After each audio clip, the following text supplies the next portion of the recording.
Yo, what's up, dogs? Welcome. Trying to get comfortable if you can't tell. We have a special guest. Our boy, Colin, is in the house. Let me bring him up. All right, let me try that again. There he is.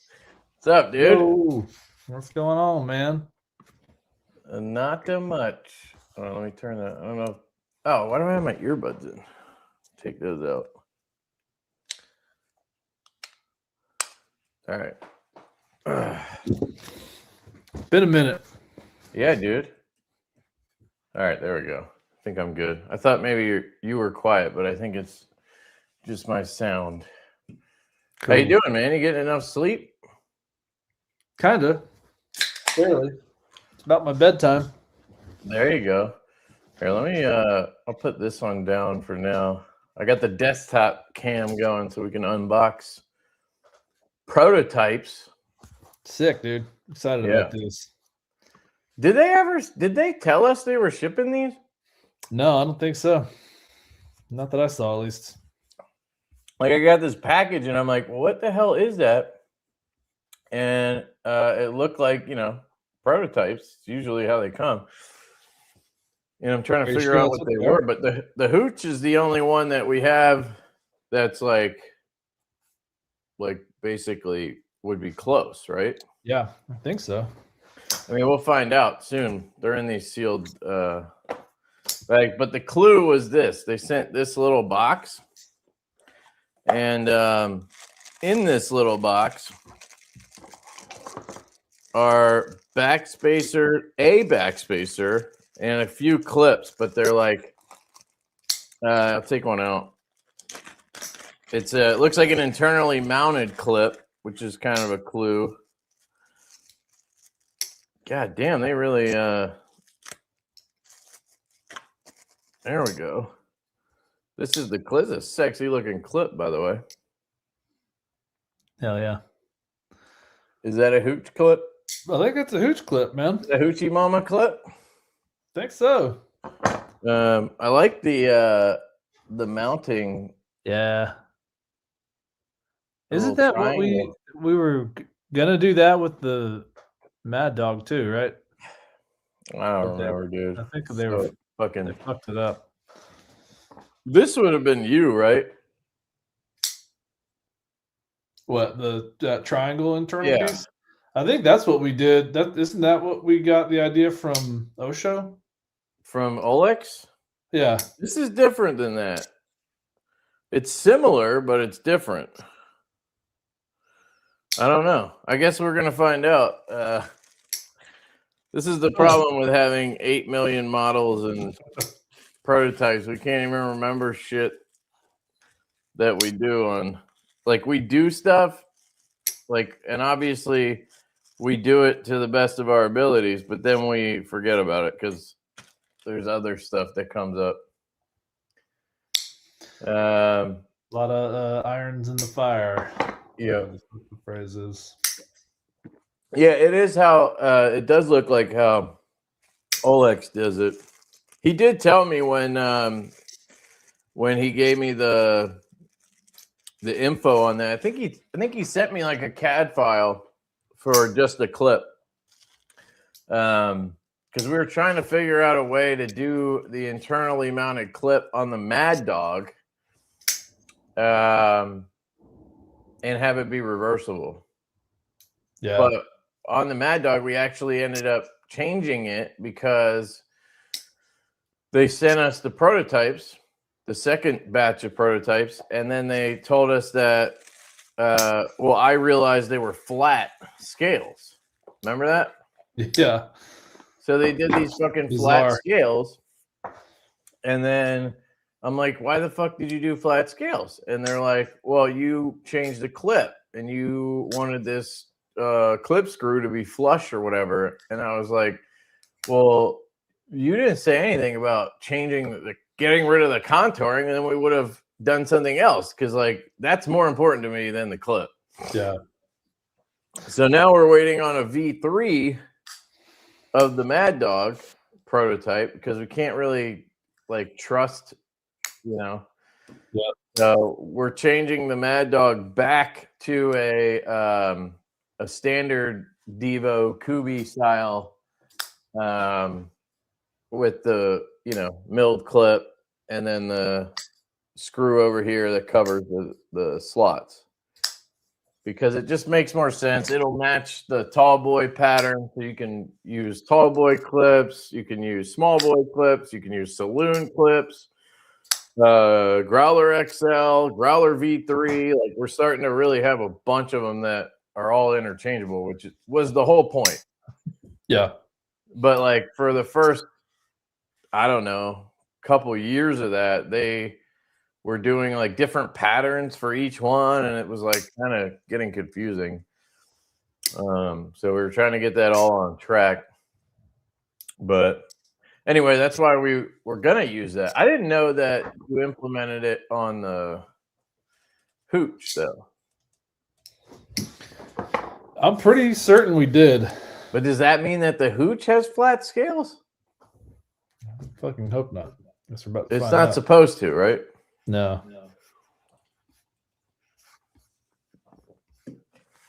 Appreciate I don't know. it, That man. whole thing was kind of retarded, right? It why was. couldn't they just make a shorter screw or something? Yeah, you'd think that's something they would run by us before just uncontouring the fucking scales. Like there should be an easy fix to that. Is kind of my thought. One would think. Yeah. But anyway, thank you guys for coming out. We kind of just jumped in there. I haven't talked to Colin in a little bit. Well, we text, but we haven't chatted in a while. He's been busy. He's a new dad. So how old is Andre now? Andre is 2 weeks today. 2 weeks. Yeah, so now you're gonna talk about it in weeks, and then once you get to like 3 months, you'll start talking about it in months. Yeah. And then for some weird reason, once you get to like 2 years, you'll start talking about it in years. But months like up to 2 years, huh? You would think at like 1 year you would just start doing that. But no, it's still like he's 13 months, he's 15 months, he's 18 months. That's how they do the clothes too. I guess that's that's part of it. Totally. But yeah, man, it's been a ride already. Yeah. Oh, I could probably send you. Do you have like clothes from people, or are you just buying everything? Or we didn't know if it was a boy or a girl until it was born. So, we got a bunch of clothes, but they're all pretty neutral.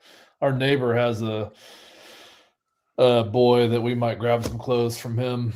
Okay, I could probably send you a box because we'll take it, man. He's obviously he's grown out of most of that stuff.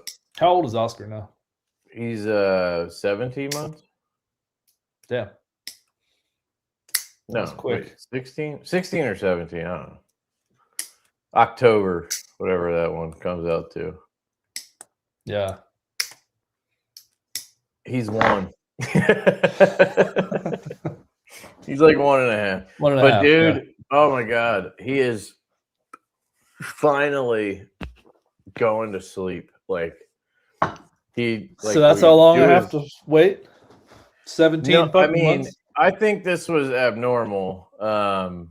Like our daughter, I think it was like maybe 8 months, and she was sleeping through the night. Yeah. Or at the very most, you'd have to like get up at midnight or 1 and get her a bottle, and just we'd give her a bottle in the room, and then she would just go back to sleep. Yeah. He was like brutal, dude. He would go to sleep.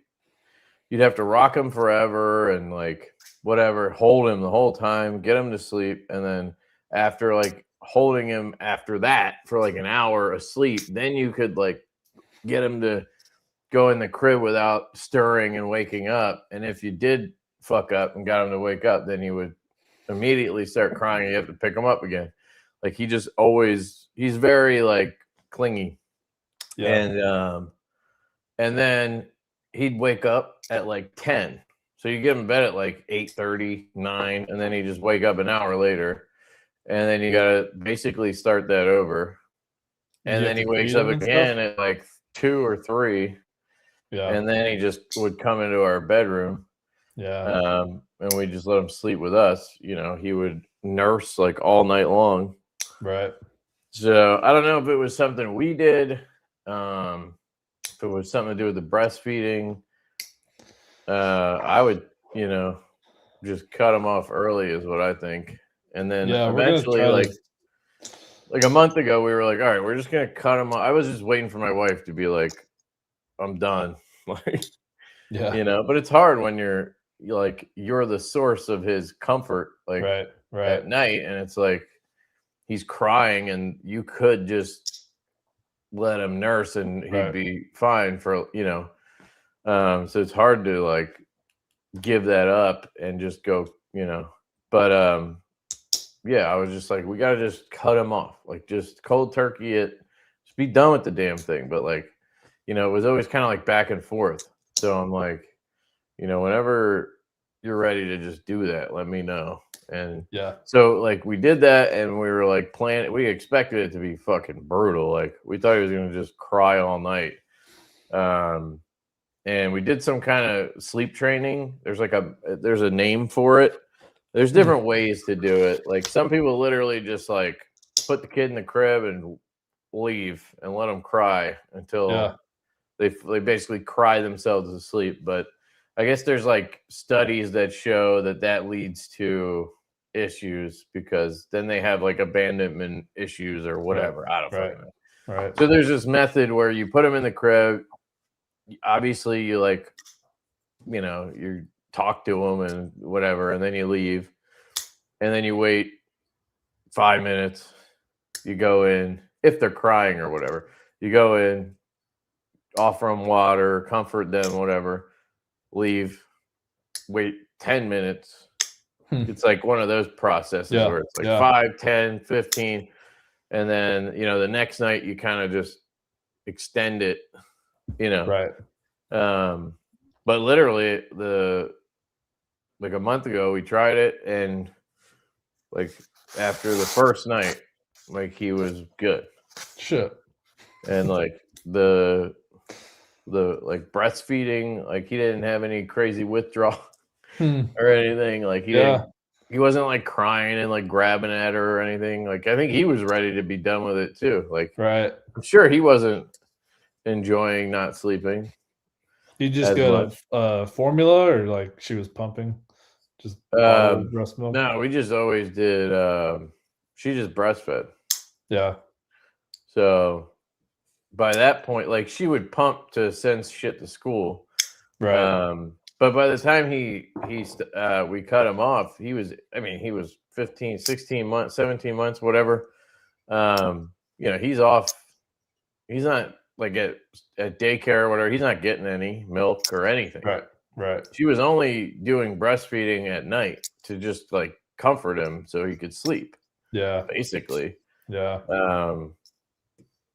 So anyway, hopefully it goes a little smoother for you. Every kid's different. That's what I've learned from this. Yep. And some of them are just easy. Some of them are a pain in the ass.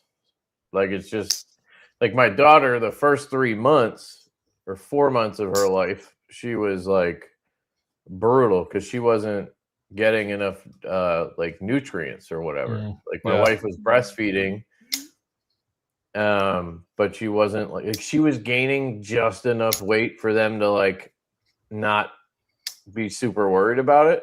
Right. But it wasn't enough that she was like happy. Like she was crying. Like she basically was like a colic baby, which basically is like it's just like a they just say that for anything kind of. There's no actual like definition for colic. But it's related to just crying a lot, right? Yeah, it's like just if you don't know why your kid's crying all the time, you just call it colic. But there is something going on. Like if you try hard enough, you can figure it out. But it can be, So after like 3 months, we finally were like, let's just give her formula. And we started giving her formula. We switched her off of breastfeeding to formula, and she instantly was totally different. Interesting. Yeah, she went from like tiny, like she still had that like scrunched newborn face at like 3 months. Yeah. And then like a month later, she was like fat. You know what I mean? And then after that, we literally have like had no problems with that kid. They sent us home with like a shitload of formula from the hospital. So, is that what you guys are doing? Well, we're just breastfeeding right now. Okay. And I think the plan is to for her to start at least pumping, so I can do some of the feedings in the middle of the night, so I don't have to keep waking her up. Like it's nice because you don't have to really do anything. Yeah, but it sucks because you feel bad. Like you want to do more, but my recommendation would be just fucking sleep if you can. Just help her where you can and fucking get your sleep, dude. Because trust me, at some point you'll get the call, and then you'll deal with it. So we're just sort of figuring it out. We're kind of taking shifts right now, and I usually go to bed pretty early, so I'll go to bed here pretty soon. Sleep till 3 or something. Then she'll go to bed, and I'll be up from 3 to 8, and it's just kind of. Jesus. Well, yeah, but what you can't feed the kid though. Yeah, I mean it's roast. It's honestly, he likes to be held and rocked, so it's a lot of just holding him so he doesn't cry. He'll fall asleep. If I put him in the crib, he'll start crying. Sounds like Oscar. I think that might be a boy thing, dude. I think boys are a bigger pain in the ass. Yeah. At least if my 2 kids are. Yeah. I've heard that before. Everyone's like, shit, good luck with the boy. Yeah. It's funny, but yeah, we'll see, man. It's fun. It's fun so far. Yeah. I'm glad it happened. Yep. Me too. It's good stuff.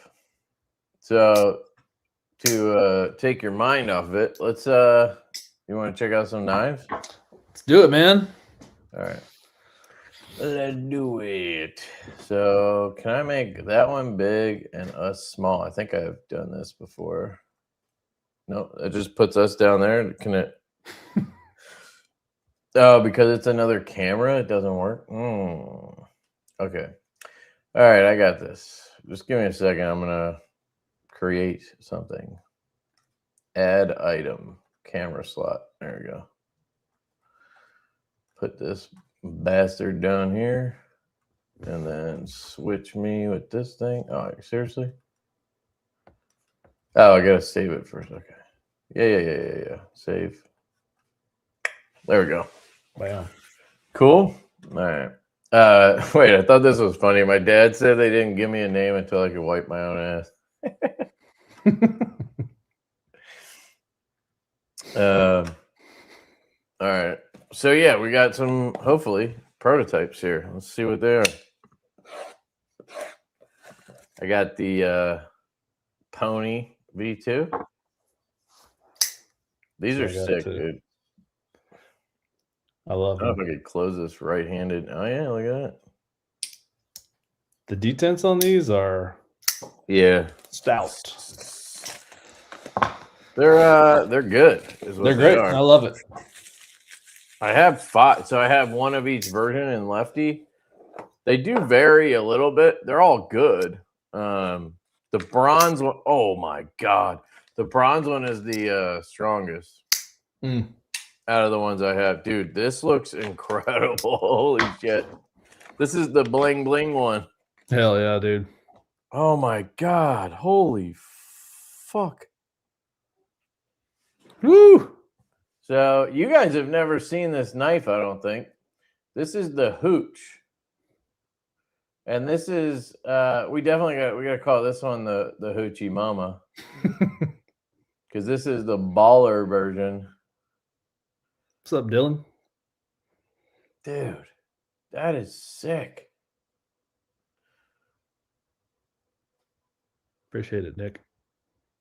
This would probably be cool with a full length backspacer.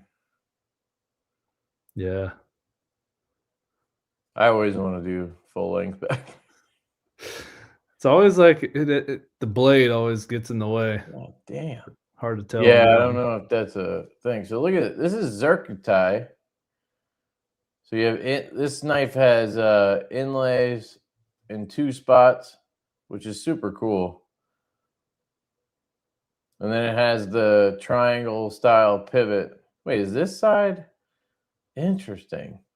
So this side has the zircotai, and this side has just the color that matches the screw. Oh, because it's like a collar on that side, I guess. Kind of. Uh-oh. What the hell's that? Okay. Yeah, I don't know. Would we want to match those? Or I guess it's kind of cool that it's different. Look at these studs, dude. Yeah, those are wild. Curious how they feel. So it is a exposed liner lock. Holy shit, look at that, dude. Except it's titanium? He says, question mark. Is that what we wanted? Is that how we did this? I don't know. It looks good. It looks awesome, but I wonder if there's no insert or anything. Well, there could be. There has to be, right? I mean, if it's a titanium one, then yeah, but I don't see a let's screw. find out. We don't know anything about our own knife. Woo! There she is. There's the Hoochie Mama, aka the Hooch. I think the milling lines probably help with the. Oh inlay. my god, dude! The hollow grind is bananas. Yeah. Fuck.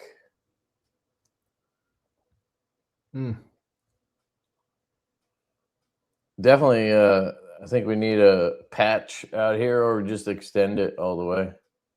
Yeah. You guys know I'm a big jimping patch guy, Vox patch. Holy fuck, dude. This feels so good. Damn. Did we do is this the one that we did a Damasteel blade too on one of them? Yes, but didn't they fuck it up? Yeah, but I think they got it right eventually. So, yeah, we asked for a Damasteel blade version. Wait, wouldn't that have been this one? I don't know. You would think that would have been that one, but we'll see, dude. I think I tried some weird shit on this. Like, I just wanted to test different stuff because we had the inlays. I thought it'd be cool to, fuck around a little bit, because I feel like prototypes is our chance to try stuff. So that clip is gorgeous. Yeah, and it just has a filler tab, dude. So this is not the. I didn't think it was. This is not the Olex thing. This is just a triangular. The thing that we were trying to do on this one was we wanted them to make the filler tab out of the same material. That's right. And they did it. This is a zircotai filler tab. Yeah, I remember that now. So that way the filler tab blends in better, and it just kind of looks like, part of the inlay. I think it actually works pretty well. Looks clean. It's all flush. That's weird. They could make a screw flush on a contoured knife. Oh. Dude, this might be the fucking sexiest knife I've ever had the pleasure of handling. Holy shit. That's a belt satin DLC or something?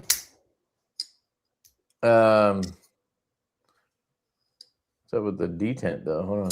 Oh, there we go. Okay. I think it does. What the fuck? So I'm trying to flick it and it just like flops out of there. Yeah, the detent's not too strong, so that's something to address. We'll see how the other ones are. The fuller needs to be deeper. So if you look at the fuller, it's gonna be hard for you to see. Obviously, I'll send you. But you can see how shallow that is. Yeah. I wonder why they. I mean, I guess we didn't call it out or whatever. Also, it might be cool to put some kind of pattern in there, like micro milling on the inside of the fuller. Yeah. Let me try it lefty because I'm better lefty. Yeah, like you could flick it, but it definitely needs to be deeper. Lock bar access definitely needs more too. You can see it here. Sort of. Might be easier on a different one. This is all polished fucking DLC. So there's no insert. Is that a titanium liner then? Oh yeah, let me look at that. So there's a detent ball, obviously. Hold on. Yeah, we might need to do this on a different version. This is hard to tell. It looks like they did a titanium liner lock Is there any with lock no stick? insert, is what it looks like to me. Or, oh no, wait. If it was steel and DLC'd, they could just match it. Yeah, I guess so, huh? So it's probably just steel then. It is a lock bar. So it is a I think this is a normal Divo inset tab. Yeah, this is just I think we're gonna see it better on a different version. Why am I thinking that normally we don't match them? We don't. Yeah, we don't necessarily. With DLC, you could, right? Yeah. I hadn't thought of that. I don't know. We're gonna find out. The small boys, Larry, those are in production. Hopefully, they'll be done this month sometime. So I'm hoping for an April drop on the small boys. God damn. Sorry, guys. I'm like really fucking blown away with this thing. There's definitely some changes, but fuck. The ergonomics, dude, are like potentially the best we've ever done, which is kind of impressive because we've done some really good fucking ergonomics. And didn't we make this one like slightly bigger? It's like a little over a 3-inch blade. I don't know, but it's fucking perfect, dude. Like this fucking thing is sexy. Yeah, sorry, like I'm not even gonna open the other one. Sorry. Here's the pony stout. Okay, so it's probably like a 7-inch overall kind of deal. I think you're right. I think it's gonna be in between. I think it's gonna be like a fireball size. Which is in between the two. So here's the stout view too. Yeah, it's like right in the middle. I also have a tape measure here.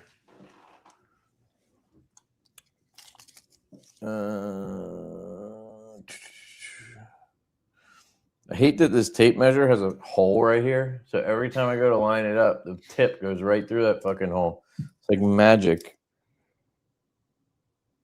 Okay. Yep, 7 1/4. Literally right in between. That's in my opinion, that could be the perfect size. Yeah. Because like obviously I like smaller knives. And I like the standard size. Like this is our kind of standard large size, whatever. Right. But a little bit smaller than that and a little bit bigger than this kind of hits the spot for everybody, I would think. This choil is phenomenal. Somebody mentioned the plunger iron. Yeah, let me look at it. Yeah, it looks like it could go back a little, huh? Yeah, and it looks like we have the room there though. I don't think we need to cut a notch in. Like I like the notches, but I only like them on certain blade. Like with a choil, I think it looks. Yeah, if we have a choil, we shouldn't need one. No, they should be able to just pull that back, like they do on the tall boy or whatever. Like we were able to fix that. It's the same kind of thing here. Yeah, that one's okay. Yeah. It definitely could be better. All right, let me open another one. Dude, these thumb studs in Zircuitai are fucking gorgeous. This whole awesome. Knife is absolutely just bananas. I also had them laser it on these. Yeah, that's right. He asked me about the laser markings like 2 days ago. Yeah, that's right. They must have sent this like fucking, oh, that's crazy. So right there, it says Divo prototype 3. I don't know. You guys probably can't see that. But anyway, it's in there. So I haven't even tried the front flipper yet. Let me just do that. It's a little slick because of the fucking DLC polish. Yeah, I think if they if we can get them to just dial up the detent where it should be, that front flipper is actually really good where it's located, I think. So let's see how the other ones are. Set this one over here. Sorry, guys. This is like our first time handling these, so naturally we're gonna have our own questions and shit too. So the plug grind is low. I'm not sure what that means, but I think you're saying it's not good, which I agree. It could be better. But that's the beauty of prototyping. Oh, this is the one. Is this the crystal tie one that yeah. So on this one, I tried doing it reversed. So the crystal tie is the handle scale, and then the bead blast is the inlay. And the cool thing is, this is still pretty light. So you have, this is fucking cool, dude. So this is blue crystallized titanium. Look at that. That's crazy. And then it's got satin titanium inlays. Blue crystal tie on the clip. Thumb studs. Backspace. Oh my God, look at that, dude.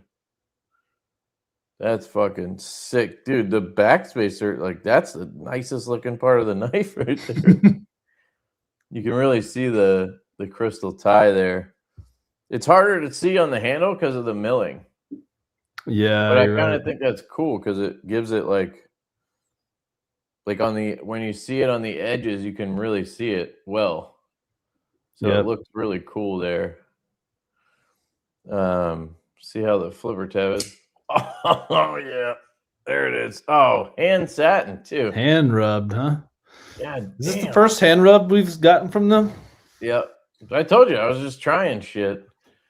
And I saw that they at Blade Show last year they had a forget the knife, but it was, I don't think it was a Chavez knife, but it was like, it looked like one or whatever.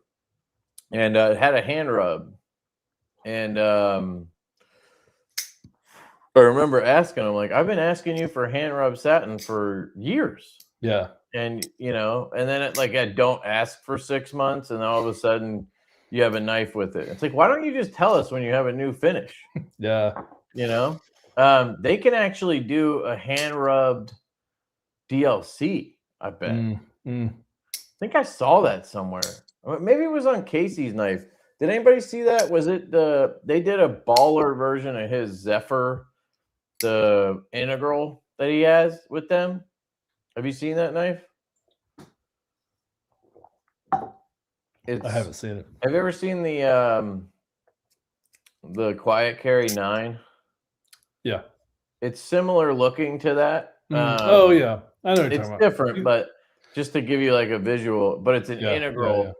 It's a cool knife, and they did a full like Zircuitai handle and a hand rub DLC, I think. Damn. So that'd be something to do, because like on this, did we do? Yeah, we did belt satin, but this potentially would be sick with the hand rub. Yep. Or even a polish, I guess. Let me see how the lock bar feels on a non-polished DLC. Yeah, it's a little bit better than I. Yeah, and with a detent, like a good one.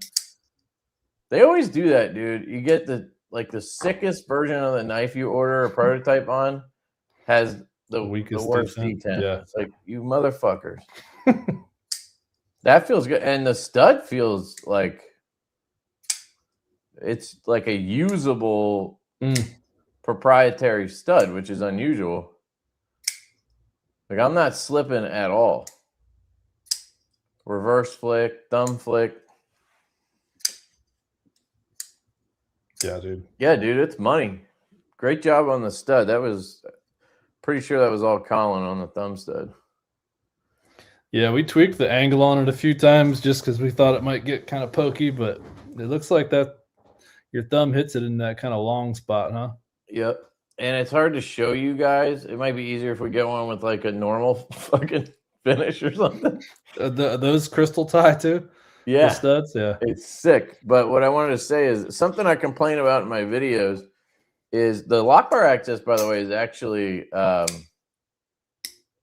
really good. I don't know. I think it's just because it's DLC polish. It's kind of, it's a little bit slicker. Yeah. Yeah, I'd say we could wait until you handle it. Maybe we could just add the milling pattern somehow to that spot right there. Mm-hmm. Yeah. That would be cool. Give it a little texture, but I don't want like jimping or anything. I don't know. We might be able to pull this all back just a touch, but I think it's very good. It's damn near perfect, so we'll see. What the hell was I gonna say? Forget now. I was talking about something. The stud. So in my videos, I complain about thumb studs a lot because I hate when you get those studs that are like, they're like I call them they're like nipple studs. They have like almost like a bubble on, like, fuck, how do you explain that? They're like rounded on, like they're rounded and they're smooth too close to where you're gonna flick it. Like they don't have a good thumb stud has this step milling, right? Or the pyramid style like milling. So your thumb catches it. Yeah. But like, I'm trying to think of a company, like obviously CRK, Chris Reed does those terrible studs. And there's a couple of the Chinese companies that do them where you go to flick it and your thumb kind of like just rounds off of it and slides off. Yeah. And whenever I talk about that, I always try to mention this step kind of milling that I really like on traditional thumb studs. And that's exactly what this has. It's just a different shaped stud, but it still has the same exact pattern that you're used to. So it feels completely normal. It's fucking weird, actually. Just feels like a normal thumb stud. So that's awesome. And I think the flipper tab is in the perfect. I think it's perfect, actually. Like first attempt. That never happened. And it's not too like high that it's like annoying. Yeah. You know? Yep.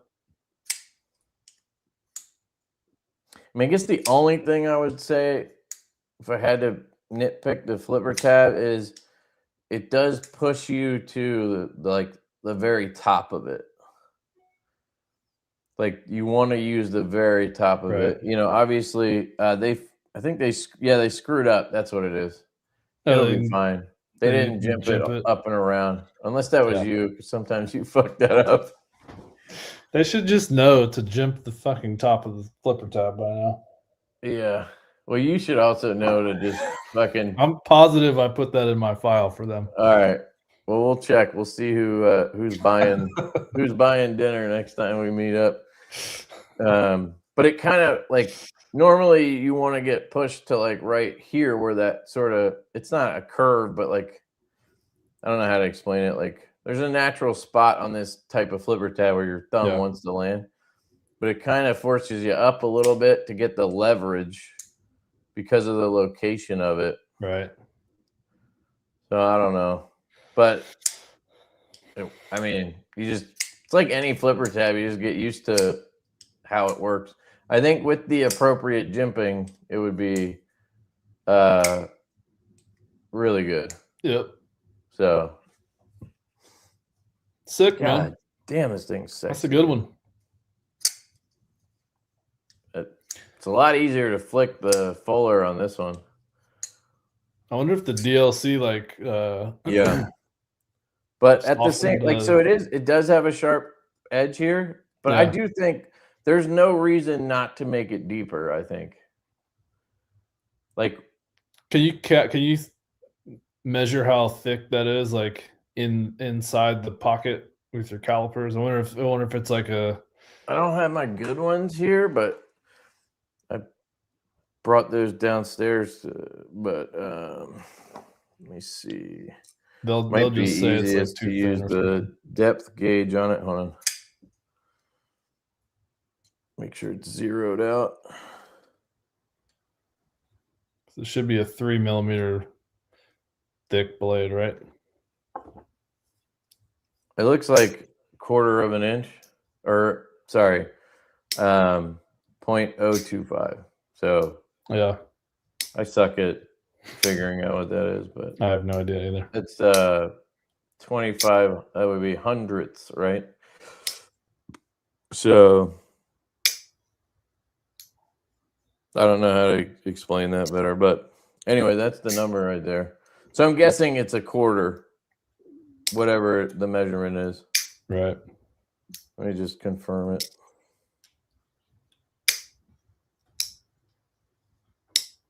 .019. This is a hard one to get. I'm just gonna flush that up and then pop that down. I don't know. Now I'm getting 0.017. It's very shallow. Yeah. Once you get it, you'll see it. They can go. We could basically just tell them to double it up. Larry said that's 26 thousandths, which I guess that makes sense. Okay, there you go. So I would have them go double.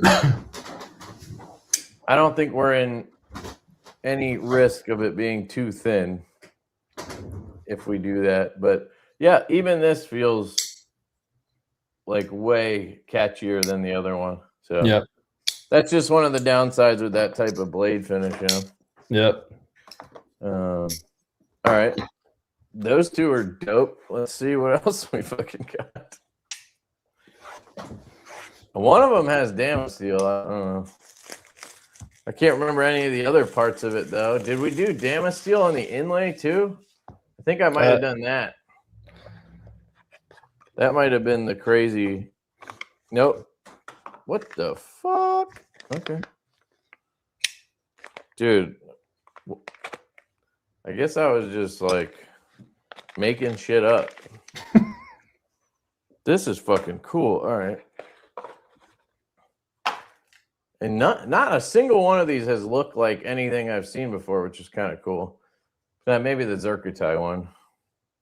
This one, look at this fucker, dude. Wow. So it has, I assume, DLC, titanium, and then it has black pearl camo carbon inlays, DLC polish hardware. That one's fucking cool. Green, I think this is just green ano. So this is not teal. This is green, right? Yeah. And then it has a Damasteel fucking blade on it. Oh, yeah. Look at this fucking thing, dude.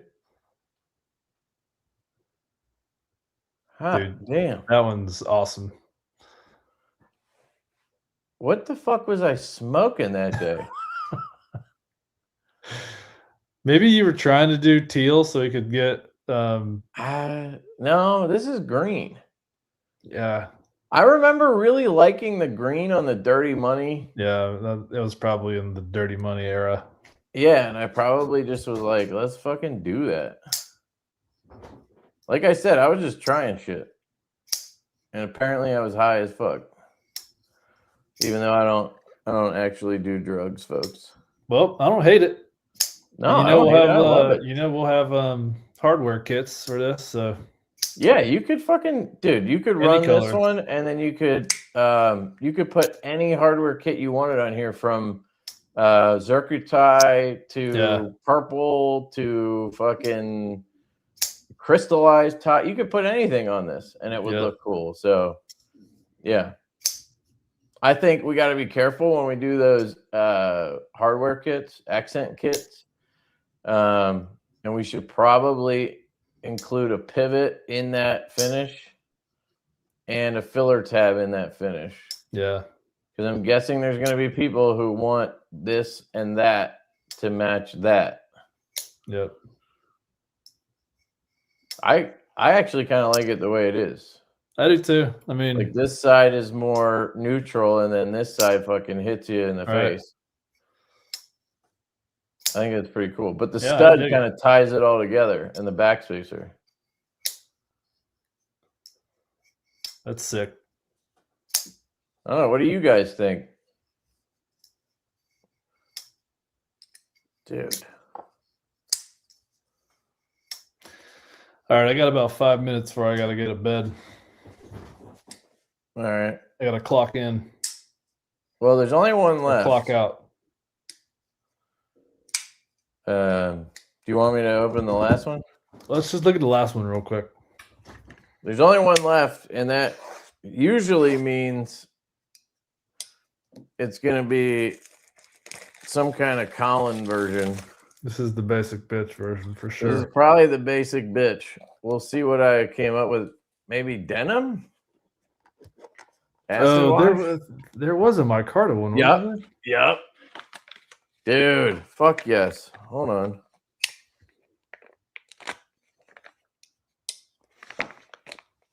I don't know how I feel about the bronze anno, though. Might be better to just stick with dark wash, but here's the... It's fucking sick too, dude. Yeah, the bronze might be kind of weird on this, but it's like two gold or something. But they're bronze. They've never been great with bronze anno. I would probably just do this all dark wash. Yeah. So it matches that, and that would look. I mean, shit. I carry these. I have them on my desk. These are my favorite of the Riot knives we've done. Mm-hmm. Yeah, absolutely love the denim. So this one would just match that. Yep. And you can see the difference. So this is brand new. We actually sent them the denim micarta. So this should be the same exact material as this. Well, it's not the same batch, but it's from the same company. So I assume once you carry this, or like I put a little bit of wax on this, it should look like these, but we'll see, I guess. I don't think this is their like shitty blue micarta. It looks better than usual, but it's way bluer than those other ones. And then that looks cool. Is that? That's very dark. The blade, the acid wash or whatever. It is dark. What the fuck is that? Do you see that? Is it like gold in the? Do you see it in the fuller? Oh, yeah. Oh, I can hear Andre. Yeah. Let me just see if that's just some oil or something. Could just be the light too from the stud or something. I don't know. Weird. But anyway. That's cool though. The concept is sick. Hell yeah.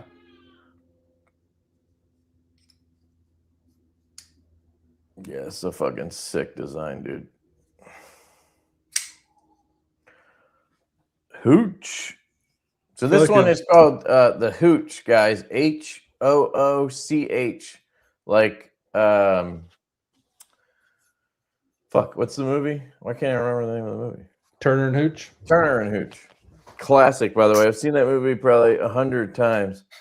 That reminds me, I do have these. So there's a copper backspacer. Oh, that's cool.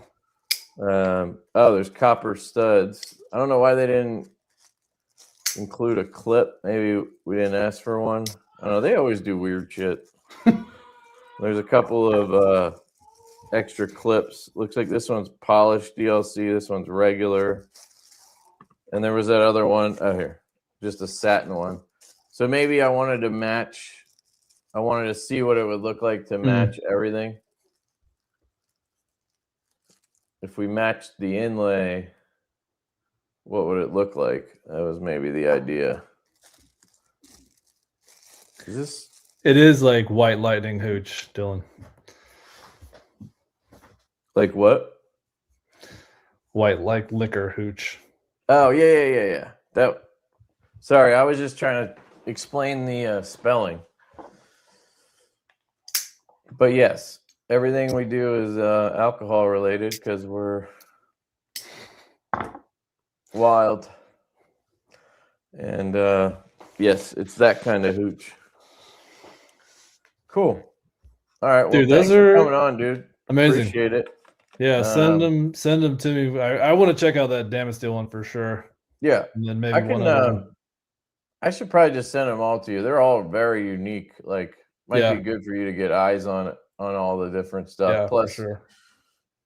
We have like a bunch of stuff before we're gonna get to this probably. Although this one's gonna be on my short list. So yeah, it's that good, dude. All right, I'm excited, man. Yeah. All right. Good to see you, Appreciate you, dude. Yeah, man. Have fun. All right. We'll see you guys later. Peace. All right. That was awesome. Appreciate Colin for coming on. He's been busy hanging out with his kid, being a dad. Let me do this. There we go. Can I move that down here or something? Nope, can't do that. All right, Kev. Let me flip-flop these. There we go. All right. It's hard for me to do all that stuff and read all the comments and everything. So let me catch up. See if you guys have anything to say about the Hooch. What do you guys think? You like it? I'm a big fan. Yeah, I think it's going to rival the Tall Boy for our best model, but we'll see if people agree or not.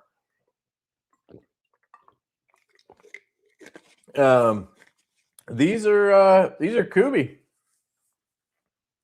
Hutch, clutch. These are Kubi. Yeah. We wanted to challenge them. I actually, whenever we do a knife with inlays, I always tell Con, like, we should just do Riot because that's one of Kubi's like kryptonites is inlays. They're just not the best at inlays. These are actually very good. So I'm happy with these inlays.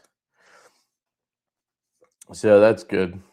I want to test out the clip and see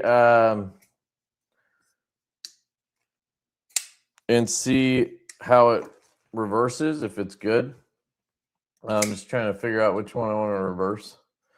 I really like this one with the hand satin and the blue crystallized tie. Just think about the options with this, guys. You could do blue, you could do purple, you could do gold, you could do black. You could do raw crystallized tie, and then you could do a DLC titanium inlay. You could do, I mean, you could do all types of shit with this that would be sick. Like if you did black crystallized tie and then did a zircutie inlay instead of like the DLC polish. Yeah, the D10 on this one, they did not crush that. That's for sure. I mean, it's not like terrible once you're used to it, but if you get used to one of the other ones that's much better, you know. I did want to try doing it reversed, where you had camo carbon and then the inlay was titanium. But I decided to do the crystallized tie one instead. The Damasteel is pretty good. I tried to get them to make it like black etch. That's my favorite kind. And it just seems like nobody can do that. It's always got this, it's kind of like a grayish color, but that's, you know, it's the same how you get it from like Best Tech and stuff. It doesn't stand out as much. They didn't, I don't know, if you look at it, it looks better up top than it does like down here. So they definitely need to work on their Damasteel finish. What I really want them to do, and they said they're going to test it, is I want DLC Damasteel because I think that would look the best. So I think this model with DLC Damasteel would be fire, or this one. Not this one. You know which one I mean. This one. If you did this one with a DLC Damasteel, that would be ridiculous. Probably getting pretty expensive, but damn, this is very nice. So let me test out the clip. I think I'm going to go with this one here. This one's got the detent, baby.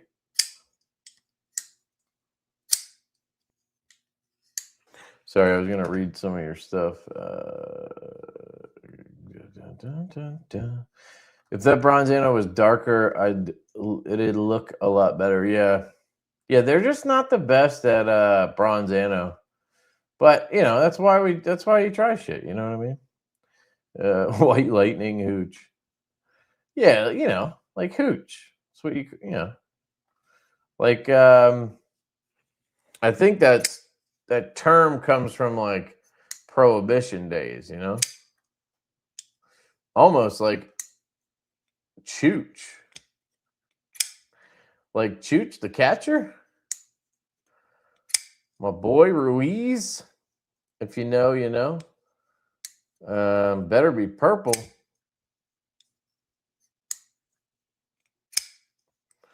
Can't wait to see the dark mode. Yeah. I don't know where. I guess this is not teal though. So I think I legitimately was going for green on this one. Just to see what it looks like, I guess. I really like the black pearl inlay. Actually looks really good. Yeah. Yep, Dylan. That's why I always love your shit, dude. Because we have the same taste. Sheep's footy blades are the shit, dude. Warnies and sheep's feet are my fave.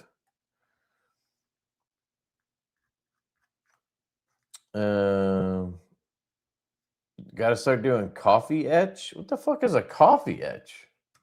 Is that a joke? If that's a real thing, let me know. Do you have to buy each proto? Yeah, you got to pay for each proto. So the way Caudabe does it is they charge you $250 per prototype. But they do them all in D2. So, you know, it'd be cool if it was $250 and you got, you know, the steel that you wanted it in, but they're all in D2. You can see here, it'll say D2 on the, you know. And then we just marked Divo and prototype on the inside. I noticed that people do that, and it does make sense. so that we know as well if, you know, if we sell a prototype or something and then somebody reaches out later for warranty or something like that, we know like it's a prototype. It wasn't, I guess you could tell by the D2 thing, but so here's how the clip works. Let me, I'll make myself smaller again. Switch these. There we go. So it should just be, yep, it's just a screw and a filler tab. So the thing we were trying to do on the filler tab is just match it to the inlay. So wait, let's look at this black pearl one. Did they do a black pearl filler tab? No. So I guess they couldn't do a camo carbon filler tab. So they just did black, which works, you know, but that's something to think about in production potentially. So here's what we can look at on this one. Let me take the clip out, see how easy that is. Nice, it's in there. So it's not, shouldn't have any wiggle. We'll look at all that, but so if you were right-handed, this is what it would look like with a matching clip to the inlay. That looks pretty slick too. I think it just comes down to the version, like, and the person, what you like, you know. But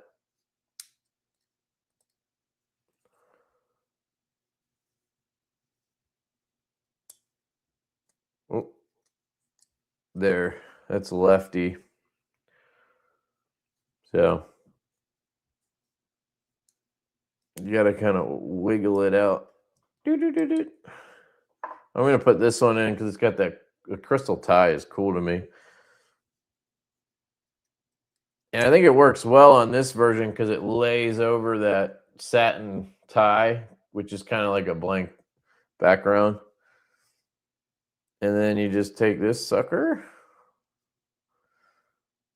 pop it through, filler tab drops in. Where's my downside? Obviously, to this is going to be, I'm going to mark up the titanium inlay on this side, but whatever, it's, you know, prototype. Woo. Yeah. Oh yeah, dude. So now I can get a really good idea for the front flipper because I can do it lefty and it's money, dude. Front flipper is money. So it's basically a binge style front flipper, but not on a bit. Look at this thing, dude. This thing is fucking gorgeous. Absolutely gorgeous. Hells to the yeah, dude. And the size, I mean, literally perfect for my hand. So we gotta fix the plunge grind, tighten that up. We gotta deepen the fuller a little bit. I mean, again, with the standard finishes, I think it's pretty easy to flick, but I bet you, let me see this Damasteel one. Yeah, see, like I can catch that edge, but it needs to be deeper. So we gotta deepen that. And then I think maybe just something on the lock bar. There's access there, but maybe the micro milling to match this on the flat down here, or just add, you know, cut it back a little bit to get a little more access. It works. And honestly, I don't think anybody would complain, but if I played with this for hours, the way I'm probably going to do, it might get a little uncomfortable after a while. Might. So I would do that. And then the hardest part is going to be figuring out the versions because there's just so many options with this thing. Because you can do camo carbon scales with whatever inlay, or you can do whatever scale with camo carbon inlay, or Zircuti, or DLC, or I mean, there's so many gajillion options, you know. I'm going to test out the clip real quick. It looks like our standard updated style clip. Double seam. Oh, yeah. Dude, it's fucking, this might be the best clip we've done too. Fuck yeah, dude. Hell to the yeah, boys. There it is. The Hooch Yeah, she's a banger. She's a banger. Uh-oh, I hear my kid now. Oh, and the internet's kicking. Oh, no. Man, I can't stop fawning over these. Sorry, guys. Interchangeability and that clip. Seats in frame. That's maximum most excellent. Yeah, it should be really. Yeah, it's fucking sturdy. And you got the internal, or yeah, I guess it's not internally mounted. It's opposite side mounted. I don't know.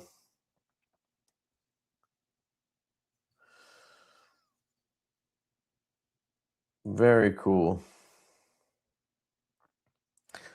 Like the edges on the what I really like is, so I don't know how well I'm going to be able to show you. This camera doesn't seem to be getting the best quality, but do you see the edges here? So like you get the milling, and it's like you can tell this is not just blue anodized titanium. Like you can tell it's something nicer than that, but you can't quite figure out what it is. But then if you look at the like edges here, you can see the crystal tie, and it's like just gives you that pop all around the edges. Same with the clip on the back here, on the inside. Look at that. And then the fucking stud. And then when you look on this side, right in here, the lock bar cut has it. I don't know. I just think that's super interesting. Bam! And I think this fucker is going to cut like an absolute demon. I do want the jimping up here too. So we got to add that too, a little jimping right here. But those are pretty minor things. I mean, I don't think we need to do another round of prototypes. I think this baby's ready. So just a matter of, timing at this point. We're working on getting the nitro in now.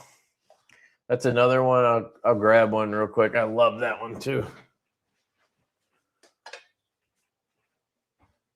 Yeah.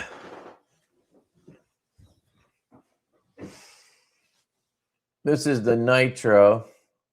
This is our collab with, has the same style flipper tab. This is our collaboration with Niche Design, Nick Rogers. I love this one, man. So we're getting everybody's versions from the dealers and figuring out pricing with Kubi. So this one's going to be in production very soon.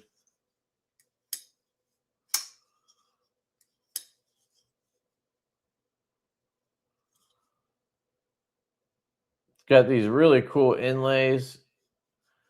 So these triangles are inlays. They're mounted from the inside. Gives it a really cool look. Then we added matching triangles to the clip. I wanted to put them on the backspacer, but I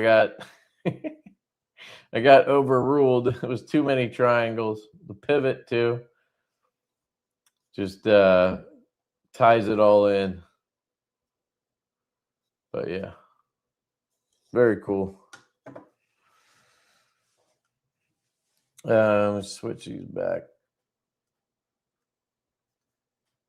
Camo carbon with blue micarta inlays would be sick. Yeah, that'd be lightweight.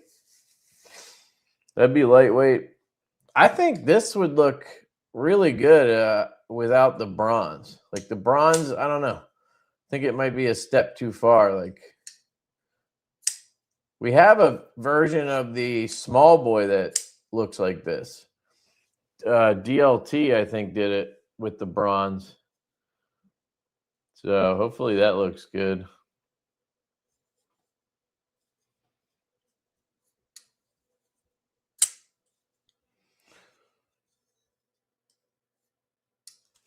Could throw the copper studs on it. Backspacer. I don't know how that would look. But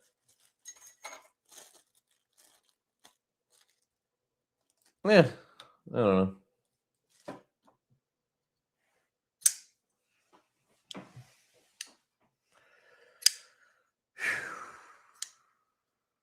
Yeah, nix the bronze. I agree.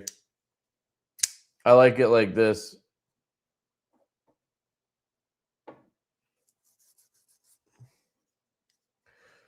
Are any of you guys at Blade Show or going to Blade Show?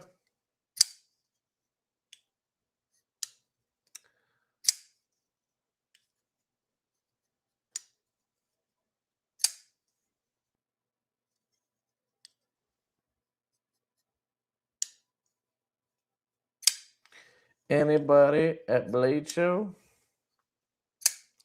I'm probably going to wrap this up a little earlier tonight because I need to get maybe some sleep tonight. I've been up very late every day because I'm building out a reloading room in my basement. And, you know, the only time I have is at night. And so I've been up till like 4 a.m. every night. I'm down there drilling and fucking, you know, building fucking U-line stuff. It looks great though. I got 2 6-foot U-line benches, like packing tables. So I can use those for reloading, and then I can also use them for QC and stuff for Divo. It should be awesome for that, which will be cool. And then I got a bunch of like their shelves to store shit on. Larry says, I need to get to the range. Yeah, man. Gotta get to the range.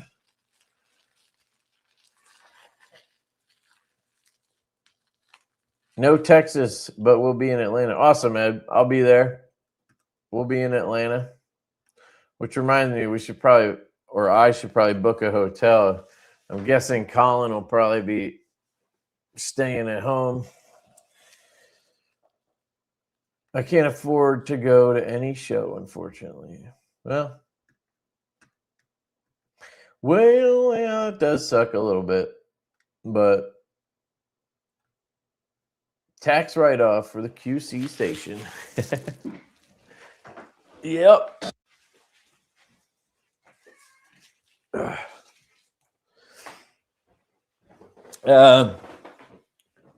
Hey, if any of you guys are looking for things that go bing, bang, bong, you should check out a website called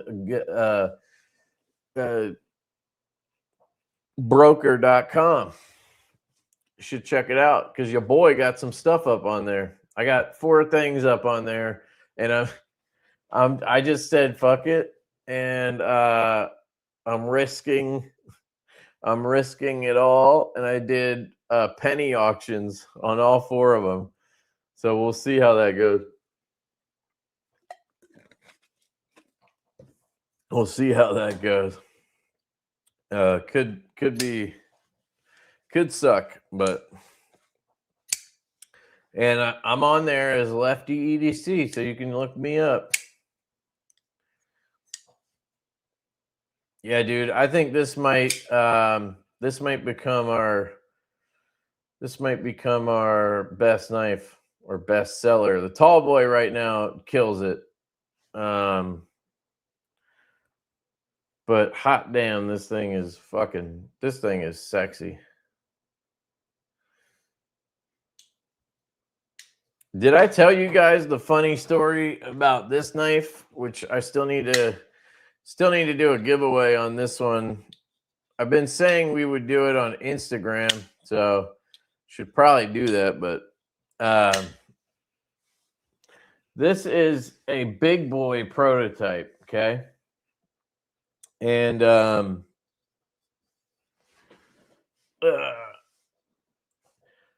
what I asked for on this is a DLC blackwash, right?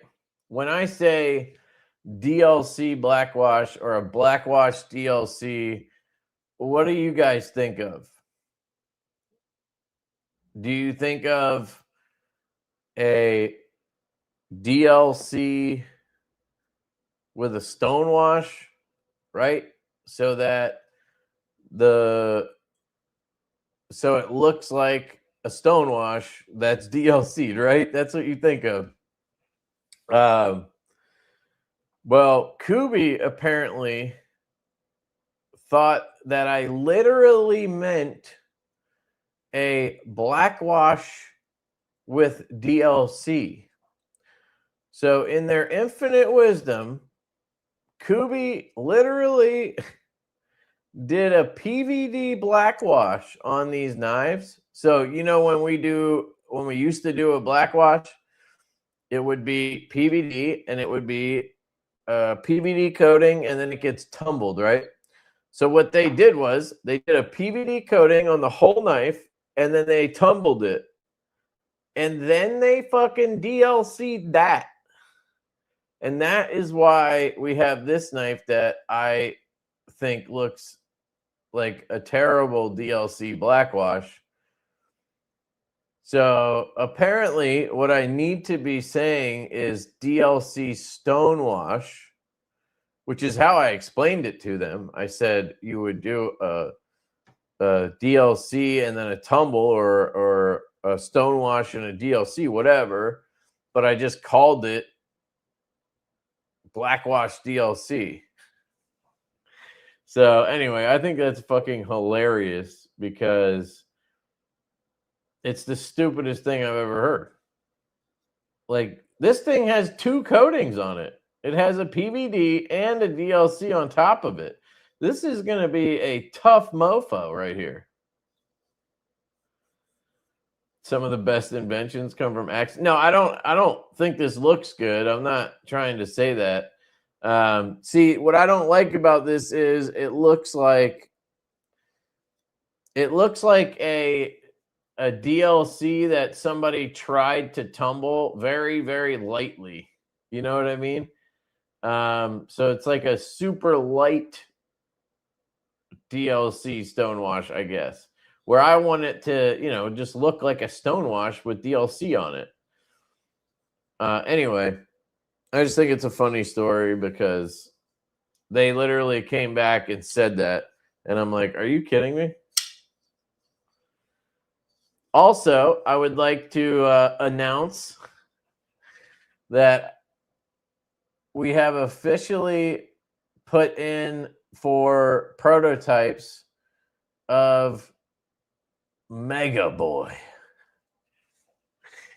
So I reviewed a knife the other day from Reich Knives. Let me show it to you actually. This thing is ridiculous. I think I still have it. Oh, no, I sent it to, I sent it to Casey already.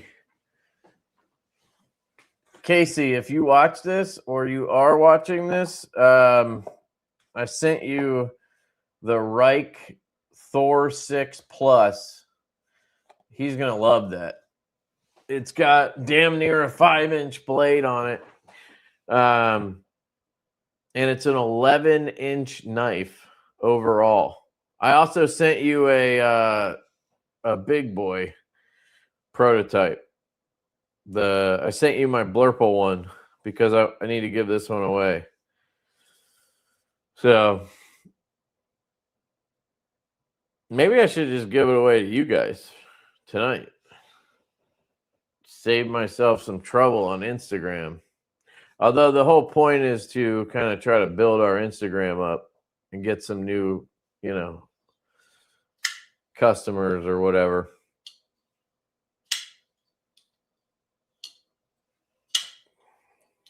But it's dialed in, man. It's got good action. You can hear it. It's very nice. Somebody messaged me today, was trying to buy it, and I was like, man, I already said I'd give it away. So, I can't just go and sell it now. Uh-oh.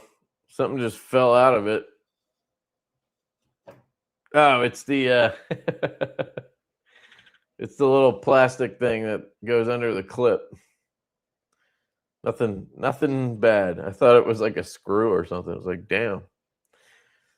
So yeah. So I emailed Kubi after I did that video the other day. I think it was last night. And I had asked them when we did the big boy, which is this one, I asked them if they could also create or if we could also do prototypes for what I call the Mega Boy. And then for some reason it never, like they never responded about that, or they just responded about the big boy. And then it, like, I forgot about it until last night when I reviewed that knife and I was like, shit, we were going to do the Mega Boy. So I emailed them and asked so we could do prototypes on the Mega Boy. So essentially this is a 4-inch knife with a 5-inch handle, and it's 9 inches overall, the big boy. The Mega Boy is going to be a 5-inch blade with a 6-inch handle and 11 inches overall. So we're going to have an 11-inch tall boy. And I absolutely cannot wait for it, dude. And you guys know me, like, I don't really like big ass knives. There's just something about this knife in a huge format that it works. Like, it's really nice. I carried the out of the Blurple one I had until I sent it to Casey. So, is Small Boy in the works? Yes, it's in production. We're waiting on the Small Boy to be done. It should be done like real soon. They said everything was done except for they're doing the blade finishes now or something. So my guess is that'll get wrapped up by the end of the month, and we'll probably be hopefully doing an April drop on the Small Boy. And then we could do Tiny Boy.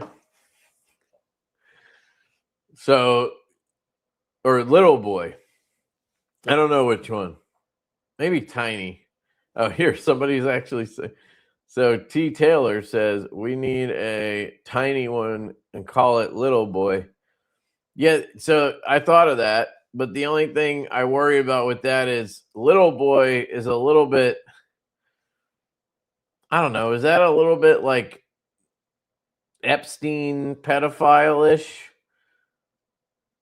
You know, I don't know. Maybe it's not. Maybe I'm just being weird, but I think maybe Mini Boy would be better. I'm not sure. But it has to sound smaller than Small Boy, right? So Tiny Boy, Mini Boy, Micro Boy. Oh, how about Baby Boy? Baby Boy. That's what it was. There we go. Baby Boy. That's why it's funny. Yeah, see, no, I don't, but you know I like to be funny, right? Like we have the nip slip and we have the nip and we have, now we're coming out with from Vosteed, we have the nip L or the nipple, right? And guess what? We're doing a larger version of the nip slip with TPK. We just started talking to QSP about it. And of course, it has the greatest name ever. The large nip slip, dude. It's called the nipple slip. Nip L slip, the nipple slip, dude. Oh my God. I was fucking dying when I thought of that one. I was like, holy shit, that's an amazing fucking product. I think Baby Boy is the best one. Because you know how you have they have like the baby banter and the baby whatever. I think Baby Boy makes sense. But yeah, so then we would have the full spectrum, dude. I mean, if we went, Small Boy is what, 3 inches? So if we do 2.5 on a Baby Boy, we would have a 2.5, a 3, a 3.5, a 4, and a 5-inch. 5 different tall boys. I don't know. We'll see if that works out. If nobody buys the big boy or the small boy, then we're gonna have to scrap that. I also don't want to forget about the tall boy because a lot of people ask me about the tall boy, and I feel bad, but like, I'm like, well, we're working on the small boy and the big boy. Like, we'll get back to the tall boy. Don't worry. We actually have a request in with Riot. We have the CAD file we worked with Mark on, Loot 10 Text. I love Loot. Shout out to Loot. He's a legend. He's helped us a lot with the CAD stuff. And I with the Tallboy V2, he really had to do some work on those. I wouldn't say he was like involved in the design necessarily because we were, directing everything. And I think he's very good about that, knowing like where to draw the line. But his skills in CAD were extremely important for the Tallboy V2 file. So I want to make sure, that we give him credit. Just, so I just want to mention it. I don't know if we could. I was thinking about how we could work that, like maybe somehow put it on the box or put it on something in the box just to like give him a little bit of credit for helping us. But anyway, I hate when people use Loot and then they don't give him credit because he is instrumental in a lot of people's designs, and you would never know it because they don't advertise that, which I understand because you're trying to promote yourself and your business and whatever. But like, if somebody does something, they deserve credit. That's how I feel about it anyway. And that doesn't mean you have to give them, you have to give him money, or like we pay him obviously for help for his time. And we always try to pay him extra because in my opinion, he doesn't charge enough. So we always throw more in there. But I don't know. Like, I don't think it's that hard to be like, put somewhere like CAD work done by whoever, or, assistance by whatever. Anyway, that's one of those things that bugs me in the knife community that nobody talks about. You know what I mean? One thing I wanted to talk about with you guys was clones, because that has come up recently quite a bit, and it's a really interesting topic for me. I think it's pretty cut and dry, but apparently it's like a big discussion. It's like a big drama thing going on right now. So I want to talk about that with you guys. But yeah, no, I feel like was I saying something and I totally forgot. I blanked here. I'm sorry. I feel like I had something else to talk about, but whatever. I forget. So moving on. But yeah, it's a whole bunch of different small boys and tall boys and big boys and mega boys and baby boy. I think that would be cool.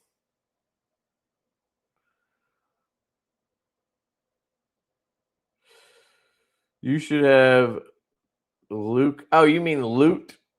Pick a colorway or exclusive of a knife or something. Yeah, but like, if he picks something that I don't like, then that kind of kills us, I don't know. That's not the kind of credit I'm trying to give him. Like, one, I want to make sure he gets paid for his work. Two, I want to make sure that you guys know that he helped us, so that I'm just a very transparent person, you know, like I want people to know what's going on. And it bugs me when people don't do that and or they act like they're doing everything when they're not. Like another example is like a boss who takes credit for his team's work, right? Like part of the job of being the boss is you get to take credit for the wins and you should take the fall for the losses. But a lot of times the way it works is they like a bad boss is going to take credit on the wins and act like he did it himself. And then on the losses, he's going to throw the team under the bus. Like that is a terrible boss or manager of a team or whatever you want to analogy we want to throw at it, you know?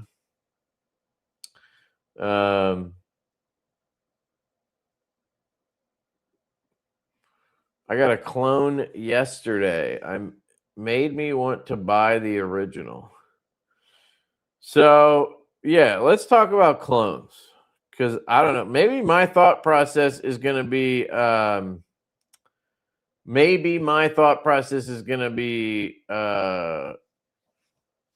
different than other people's. I don't know, but I don't like clones. I think clones are gay. I think clones are stupid. I think that and we do have to differentiate between a couple things here because there's details in there. There's counterfeits and then there's clones, right? And then there's like the ones where they just take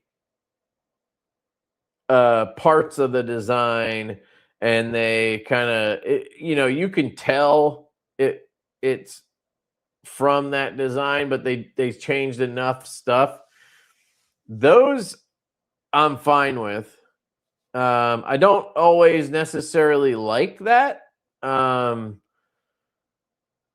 I think people need to be like try to be original, but like I understand being it. Like I get inspired by other people, right? Like there's aspects of things. For example, the binge style flipper tab, the one that we absolutely love now and we put on everything we can, right? This flipper design is fucking amazing. Well, I got the idea for this from the Kunwu compadre. And I reached out to my boy Sergio over at Kunwu and I said, hey, Sergio, I love this flipper tab design. Do you mind if we do something similar? I'll make sure that I give you credit. And I always do. If anybody asks me about the flipper tab, how we came up with the design, or, you know, if anybody even just talks about how much they love the flipper tab, I try to mention the fact that we got the idea from the Kunwu compadre so that I'm giving credit where credit's due. And of course, Sergio was totally cool about it and, you know, do whatever. Like they don't. And what usually happens is people will say, I don't own that. Like, I'm not the first one to do that. You know, so maybe Kunwu got inspired by a flipper tab and that's how they came up with it. I don't know. But the first time that I encountered it and fell in love with it was on the compadre. So to me, that's who gets credit for it in my mind. So anyway, that's an example of an aspect, right, of a design, a detail of a design being utilized into our designs, right? It's inspiration in a sense, but it's not, there's no copying or cloning. It's, you know what I mean? Like you're talking about one detail out of a million. To me, that is normal. That's how most people operate, right? Most people aren't transparent about it like I am. Mostly probably because I think they don't want to muddy the waters You know, I get that. But again, I just like to be transparent. Another example would be on the Pony Stout V2. We did a reverse bolster lock. And so we have the inlays up here. And then the frame lock is actually exposed at the bottom, where a traditional bolster lock is like this, where you have the inlay covering the bottom section, and then the top portion of the frame lock is exposed. So this is a bolster lock. This is a reverse bolster lock. That's what I call it, okay? So this concept I got, or I was inspired by Matt from Berg Blades. If you guys don't know Matt, great dude, Matt Westberg from Berg Blades, has some super cool designs. He's just a good dude. He's like a firefighter and knife maker and designer. And he had a knife. I reviewed a bunch of his knives over the years, and one of them had an inlay like this, and I just thought it was super cool. And I think his had the frame lock still showing like up here or whatever. It's totally different actually, but it does have the inlay up around the pivot, similar in that sense, right? We tried to hide the frame lock as much as we could along the edge here. And then the clip covers the bottom portion of the frame lock, which I think just looks fucking sick. Also, the Zircuti clip looks dope. These are dropping on the 27th, by the way. If you guys are interested, these are going to be out next Friday. So anyway, those are two examples of just details that inspired me, and then we implemented them into designs, okay?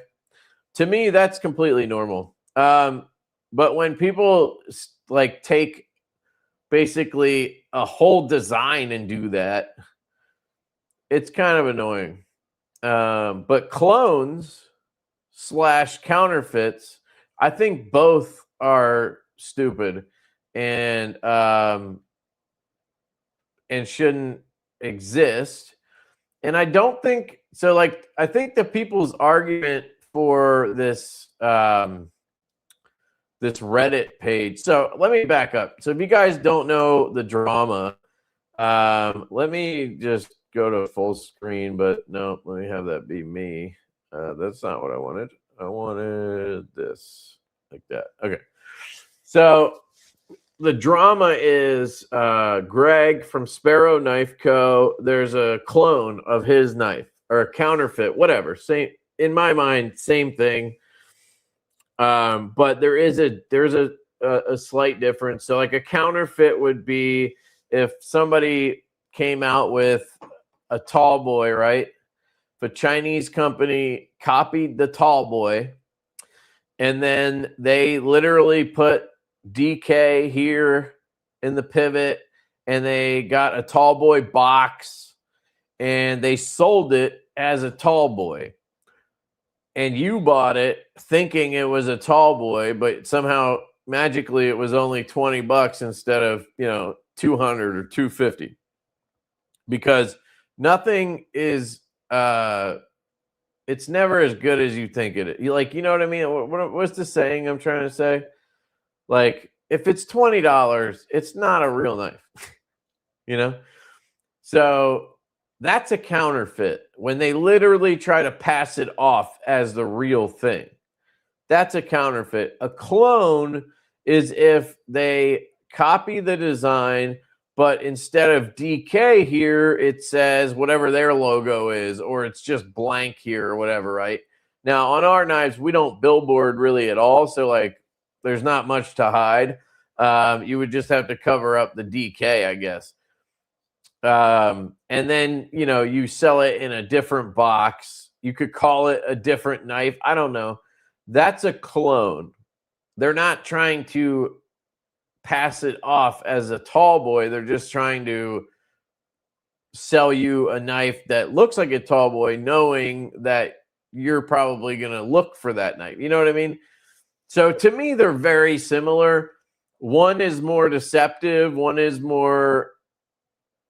obviously worse morally, but both I think are unacceptable, and not something we should support, right? Like, we should be supporting the actual brands. Like, if you want to buy a Chris Reeve Sebenza and you don't have the money, what you need to do is stop buying all the Chinese knives you're buying, because 99% of the people who argue for clones, they have 50 knives, right? It's not like they can't afford knives and they just have enough money for one knife and they had to buy a clone.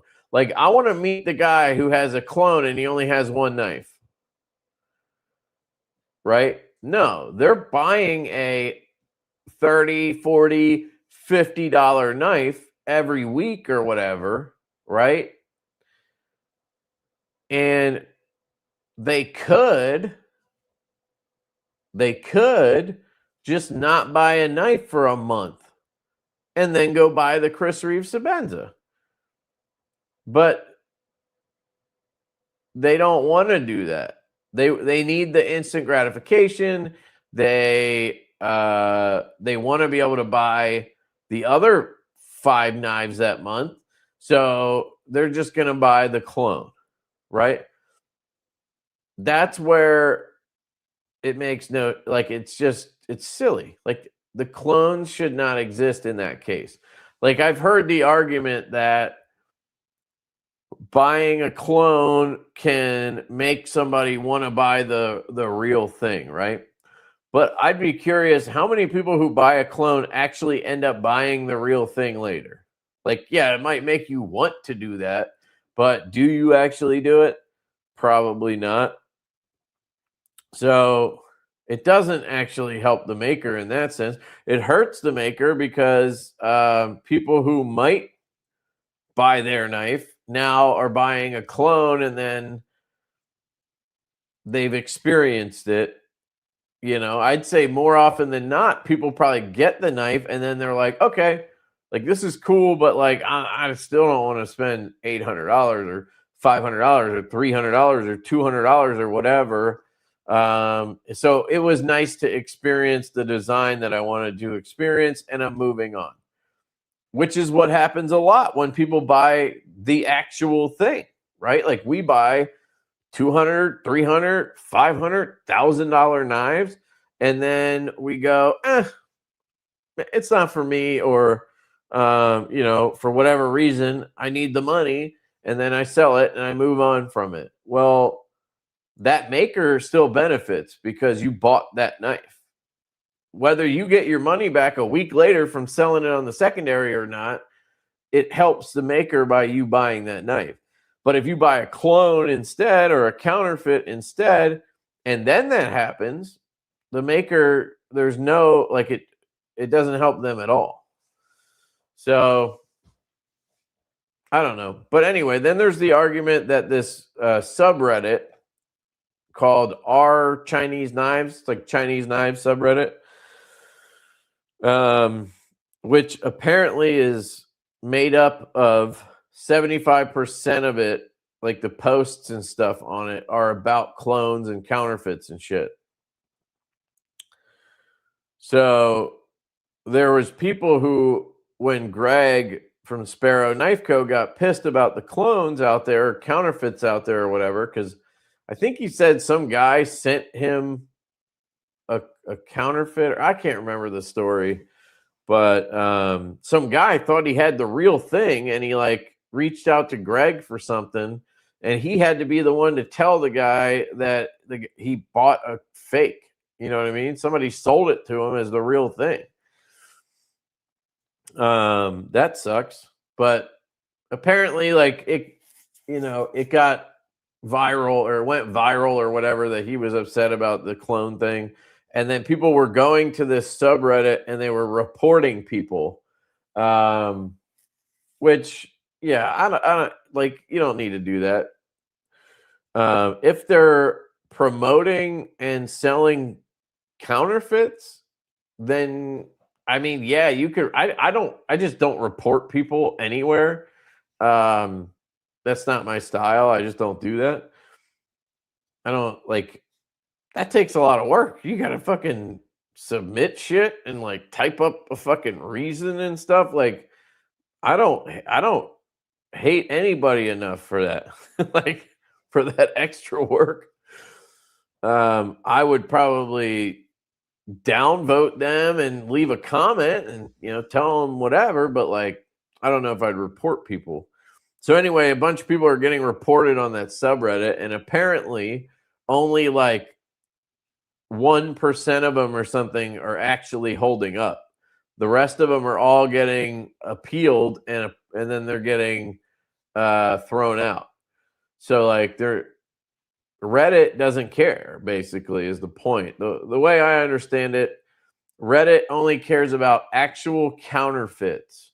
They don't care about clones. And it's such a muddy principle that most of the time it's just going to be determined as a clone, and it's going to be determined that it's fine. And then you have this subreddit where they're just promoting these clone products. And the argument for it is that it's a place where people can ask questions like, hey, is this a clone? Like, is this real? Is it not? Without feeling like, they're going to get bashed like in certain Facebook groups, or I don't know. If you went on Instagram and you posted and were like, I'm not sure if I have a real knife here. People would give you shit probably. But in my opinion, I think you probably should get shit. I don't know. Why are you buying them is my question. Like, just don't buy a $20 knife that you think, even if you're doing it innocently, the only reason that happens is because you're totally ignorant of knives. So you know nothing about knives. And you go to like a knife show or a gun show or something, and you see a knife and you're like, oh, that looks pretty cool. And you see it says Benchmade or whatever, and it's like $20. And you're like, oh, okay. And you buy it. And then you get home and you're like, you do some research on your new product, because that's what we do, right? We buy stuff and then we research it later. We don't research first, we do it after. And you realize maybe this is fake. So then you go to Reddit and you start asking if it's real, I guess. That's my thinking on that. I don't know. I actually don't know what I think about it now that I just talk through it all out loud. But I just don't like the idea of counterfeits or clones.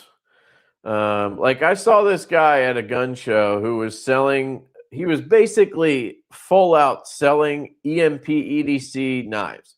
Like he was selling the Relative under his brand, under a different name of the knife, and just acting like it was his design. Now, it wasn't logoed with EMP EDC, and it didn't have EMP EDC on the box, but it was the same knife. That's that like clone, counterfeit, whatever. Either way, that's fucked up. And promoting that is just silly, in my opinion.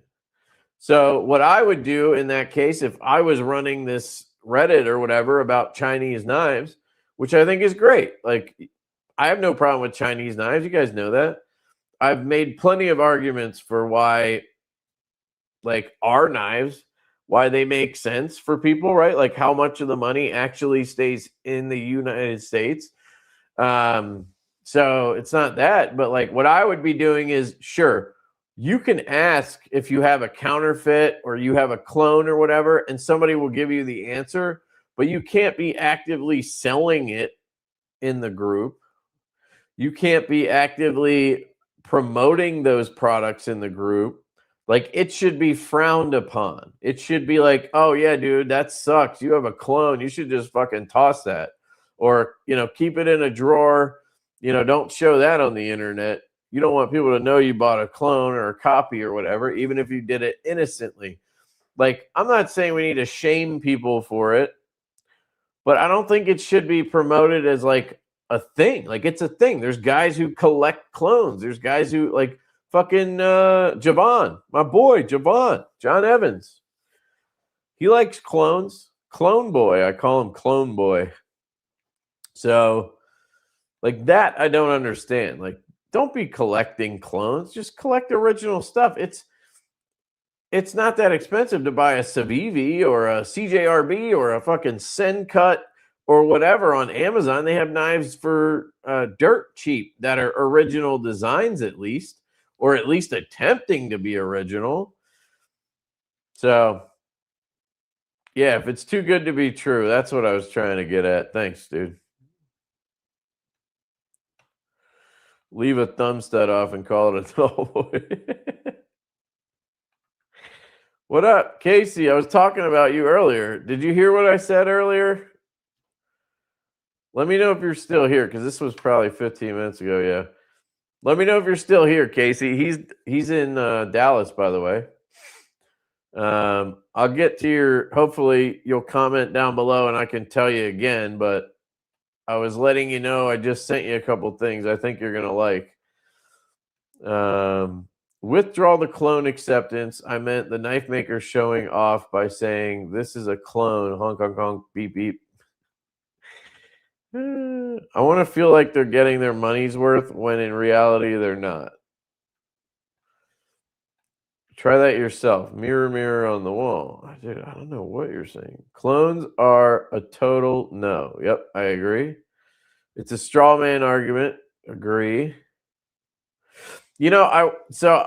I watched this live stream earlier today with Transparent Knives, and it was a moderator from that group I was telling you about, our Chinese Knives on Reddit. Which, by the way, I'm not going to tell you guys to go reporting people on that subreddit. That's not, like I said, that's totally not my style. I don't approve of what they're doing necessarily, but I also haven't taken the time to go research what they're doing and look at it. I've been in that group occasionally, like I've come across it, or Colin has sent me a link because somebody was talking about a Divo in there or whatever, right? Like, I've been sent links to that group, I think, because like somebody was talking shit on Divo or whatever it was. But I don't like hang out in there. I don't know if I'm even a member in there or whatever, but like, so I'm not going to sit here and claim that I know exactly what everybody in that group is doing and whatever.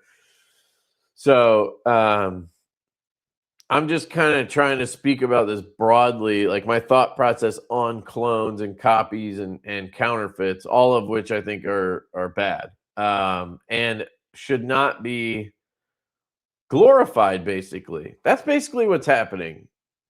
They're being glorified in some way, and they shouldn't be. It's a negative thing. It's a bad thing, and that's how people should look at it. And I don't know why that would upset people. Like, why are you so tied to your clones? Like, why do you care so much about being able to buy clones? The arguments I've heard are like, well, stuff sells out, right? So like, when we do a drop of the tall boy, right? The last one we did, they sold out in I don't know, however long it takes to sell out, right? Well, now you can't get a tall boy for however long, so you should be able to just buy a counter or a clone, right? Counterfeit clone, whatever. Same thing in this scenario. That is silly to me. Like, no, you should try to get one on the secondary. Like, somebody's going to sell their knife, right? You should hit me up and ask me if I have any, because I might, and I will sell it to you if I do. I always try to do that stuff. Now, I think for the most part, they're talking about like customs though. So, like Sparrow, you can't get his custom because he makes 5 of them a year or whatever it is, and they're sold out instantly, right? but you really want it. So somebody makes a counterfeit or clone of it and you buy that. That should be okay because you can't get it otherwise. It's not like you're hurting him because he doesn't have any to sell anyway. It's still not cool. Like that argument is just to make yourself feel better. You're justifying the purchase of the clone. You're justifying the behavior when we all know it's bad. We all know it's wrong. In fact, in most cases, it's actually illegal. Now, again, it's going to depend on, is it a counterfeit? Is it a clone? Cool. But morally, I would say most of us would agree it's wrong.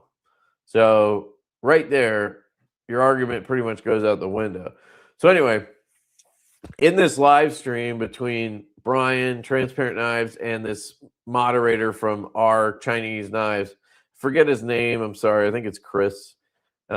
He seemed like a nice dude. He's a vet, whatever, right? So like, I think it's good that they got together to have a conversation. That's honestly what we need to do more in this country with stuff, is just have conversation. Like we're talking about this right now. Anybody in the chat right now that loves clones, like, I'm going to tell you that I think what you're doing is wrong. I don't think you should do it, but I'm not going to ban you from the chat or whatever, right? Like, I'm going to try to lay out my argument and convince you to maybe get rid of them or whatever, but I don't hate you because of it. Like, I would like to understand your point of view. Why do you think it's okay? Whatever, right? You get what I'm saying? It's all civil, respectful, you know? Maybe you got to throw a little bit of shame in there, you know? Cue the Game of Thrones scene with Cersei walking down the street. But anyway, this guy was making one argument he made was driving me fucking nuts. So he basically was saying, when a company sells a counterfeit, which again, definition is, you know, here's a pony stout box, right? So a Chinese company copies our knife. They put it in a box that looks like a Pony Stout V2 box with a knife that looks like a Pony Stout V2. Technically, you could easily clone this knife because it doesn't have a logo anywhere on it. You know, maybe we should put our logo somewhere. It is inside on the scales. But anyway, you could just tell if it's a clone if, you know. Anyway, company sells this for $20, right? It's a counterfeit because they're trying to pass it off as a Pony Stout V2, okay? That's a counterfeit. So his argument was, if you buy this knife as a counterfeit and then you sell it in their group, but you tell people that it is what it is, right? So you tell people this is a clone or a counterfeit of a Pony Stout V2. Now somehow it's not a counterfeit anymore. Like, that was his argument. Unless I misunderstood him, it was one of his arguments, was that unless you're actually trying to be deceptive, it doesn't count as a counterfeit. Then it just becomes a clone, like it becomes a whole new product and becomes a clone, which is fine. That was like, what? That makes no sense to me. It's still a counterfeit. Like, it was born as a counterfeit. It is still a counterfeit, whether I tell you it is or not. It should not be able to be sold in that group. It should not be able to be sold anywhere because it is a counterfeit and it is illegal and it is wrong. So, like, I don't know. Like, I feel like you're just doing mental gymnastics to justify, right? And I think we can be nice to people and still get the point across that, like, that sucks that you spent money on that, but that is a counterfeit or a clone, and that's not cool in the knife community. We don't do that here, right? Like, we want our knife makers, our knife designers, our knife brands even, right? Because I would be just as upset if they copied a Kaiser as if they copied Sparrow, right? We don't do that, right? Because it's just to me, it's just a respect thing, right? I have respect for the people who put their blood, sweat, and tears into these products, designs, whatever. And anybody making money off of their intellectual property is fucked up. Like, you can't justify it to me. So anyway, is there anybody here who feels like clones or copies or whatever are okay?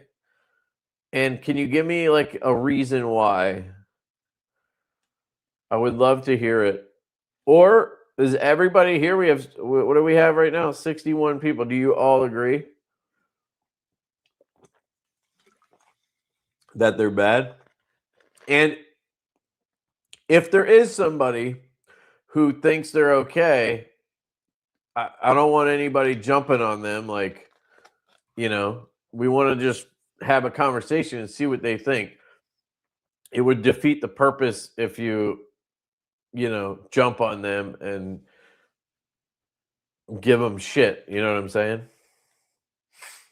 So anyway, if there's anybody, I'd love to hear it. So Todd says, would make more sense to go after the companies themselves versus the people actually buying them. Stronger laws concerning trade would have to happen for that, though, for other countries importing them. So here's the thing, Todd. One, we all know these are coming from China, right?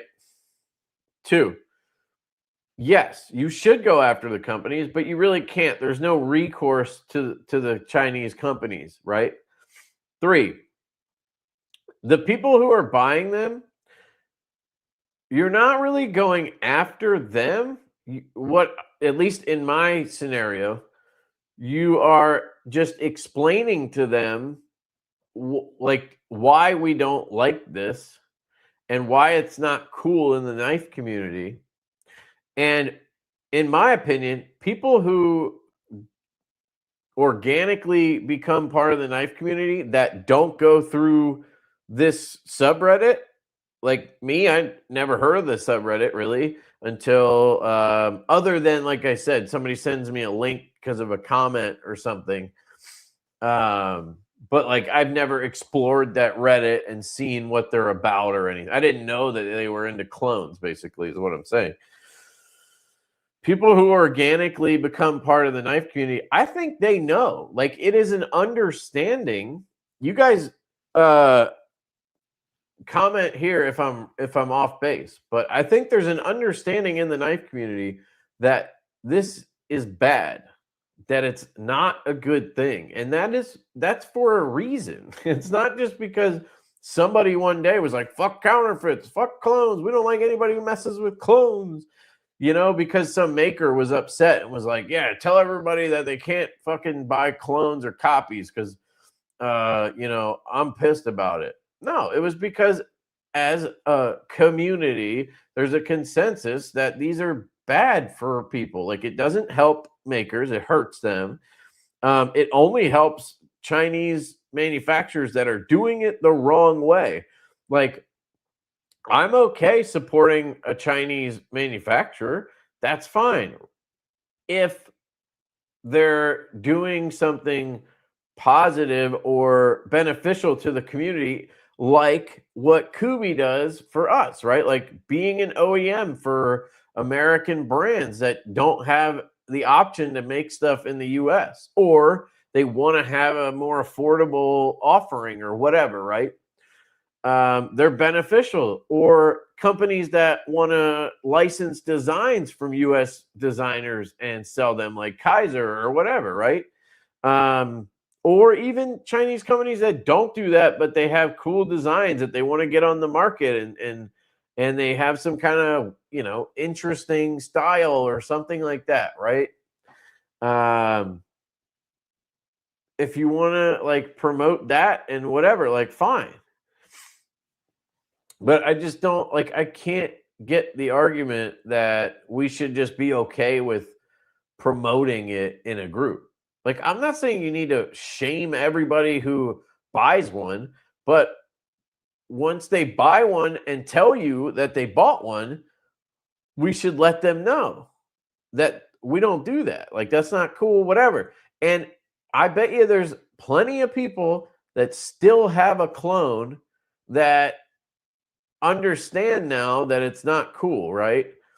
But they still have it because they bought it once, and you know, like, there's nothing wrong with that. It's not like, oh, because you have one clone in your collection and now you collect other stuff because you understand. There's nothing wrong with that. But glorifying it and making it, justifying it, and that's going to cause people to literally collect clones. Like, there's dudes who collect clones and counterfeits. Like, that doesn't make sense. Why are we encouraging that, I guess, is my point. So it's, again, it's not about putting down people. It's about helping people understand. I mean, this is just common fucking sense. This is how, like, civil society works. Like, right? It is understood in our society that you don't, I don't think I can say it on YouTube, but like, you don't RAPE people. That's bad.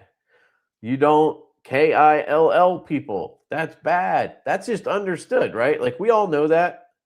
How do we know that? Because we were taught that over time, right? When we were a little kid, we didn't necessarily know that until somebody taught us, like, hey, this is bad, or maybe you went to church and learned that, or whatever. But like, this is the same thing. That's how it should be understood, you know? So like, is there a little is there like a an AA, like an AA group for people who RAPE people? Probably. Do they glorify it in there and like and talk about it positively? Hopefully not. Hopefully, if that group exists, it's there to help them understand that it is bad and that you shouldn't do it. And here are the reasons why, right? That to me is how a society should function. So again, I need an argument here for why it's good. I don't see one. That's because you're being didactic and simple in regards to distinction. Individual cases with a difference. Dude, you never make sense to me, but words of wisdom. I cannot wait for this clown show to start. Was here these spectacular reasons. I don't think anybody's going to do that. I'm pretty sure you're all going to agree. And it's not that I want you all to agree blindly, but I think that we should all agree on this. But, you know, if anybody out there doesn't agree, I don't want you to feel like you can't say anything, because that defeats the purpose, you know, of having a conversation. I agree clones are no good and they shouldn't be sold. Yeah. And if everybody in that group said that, but was still nice about it and didn't, you know, shame people because they post a picture and say, hey, I bought this at a gun show, I'm not sure if it's real. You don't need to jump down that guy's throat and be like, oh, you got a clone, you got a counterfeit, you're, you know, whatever. But you can nicely tell that person, like, hey, man, you have a counterfeit there. That sucks. You know, you probably paid good money for that, your own money that you worked hard for that. So, you know, file it away as a counterfeit, and now you learned a lesson. And then the guy will probably buy a real knife next time because he doesn't want to show a counterfeit on the internet, because unfortunately, a lot of us are programmed at this point to buy things and collect things just so we can show them to other people, because that's somehow important. Which, fuck, I mean, I have a channel where I literally do show and tell, so I'm not innocent of that either. But, like, I don't make videos on clones or counterfeits because I understand that that is not cool. And I don't want to promote that or encourage that. I agree, it's bullshit. They are even made. Yep. Yeah, you can't stop them from being made, but if you make more and more people understand that it's not okay, then less of them will be bought, which means those companies will have less incentive to make them. And really, the only way to attack this situation, if you want to call it a situation or problem, is to remove their customer base. You can't do anything about the Chinese manufacturers that are doing it because you have no legal recourse. You can contact them, and there are people who have contacted these manufacturers and said, dude, I don't want you making my knives. And then they've stopped making them for whatever reason. They don't want to deal with somebody talking shit, right? I don't know. It's not worth it, I guess, or whatever. But you can't, there's no legal recourse, right? So telling the consumers you shouldn't buy these, so they stop buying them, so that the money dries up, so that they maybe realize, oh, we should probably make something else. We've been making counterfeits. Now maybe we should make our own designs. And then they do that. And a lot of companies actually start as these clone counterfeit companies or manufacturers in China, and then they become an original brand and have their own designs, or they license designs, and they do it the right way where they actually pay people for their IP. Absolutely not okay. I work too hard for some douche to take my hard work and make money from it. Yep. Look at my previous comment. Is that the one I addressed already? Would make sense to go after the companies themselves versus the people actually buying them. Stronger. Yeah. Addressed that one. But that's not an argument for it, I don't think. At least not a good one. Chinese companies are China. Yes, I know what you mean. But Chinese people aren't China. And there's Chinese people in Chinese companies. And there's good, very good Chinese people. So, yeah, I get what you're saying because of where the money goes. But at the same time, it's a little more nuanced than that. When you actually like know people or whatever. Blade Ops was selling the Dalton Cupid clone many years ago. Not sure if they still sell clones, but they shouldn't do it at all. I haven't seen anything from Blade Ops in forever. I don't even know who Dalton Cupid is, but that's cool. I think clones are shit, but then you hear guys talking about knockoff colognes. So when is it okay? I don't talk about knockoff colognes. I don't think knockoff colognes are okay. Now, when is it okay? Okay.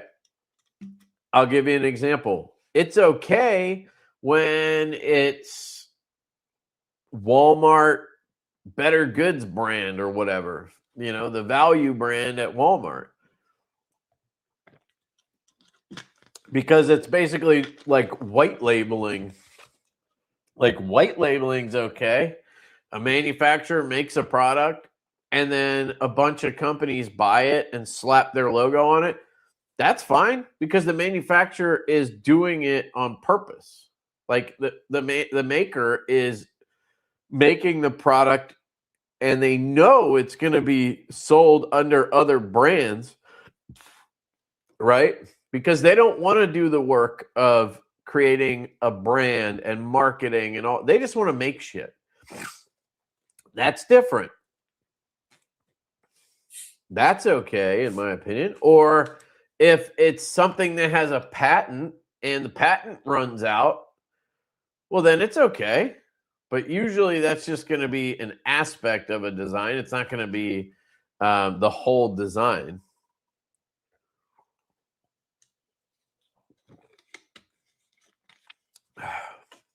Young makers learn by copying. So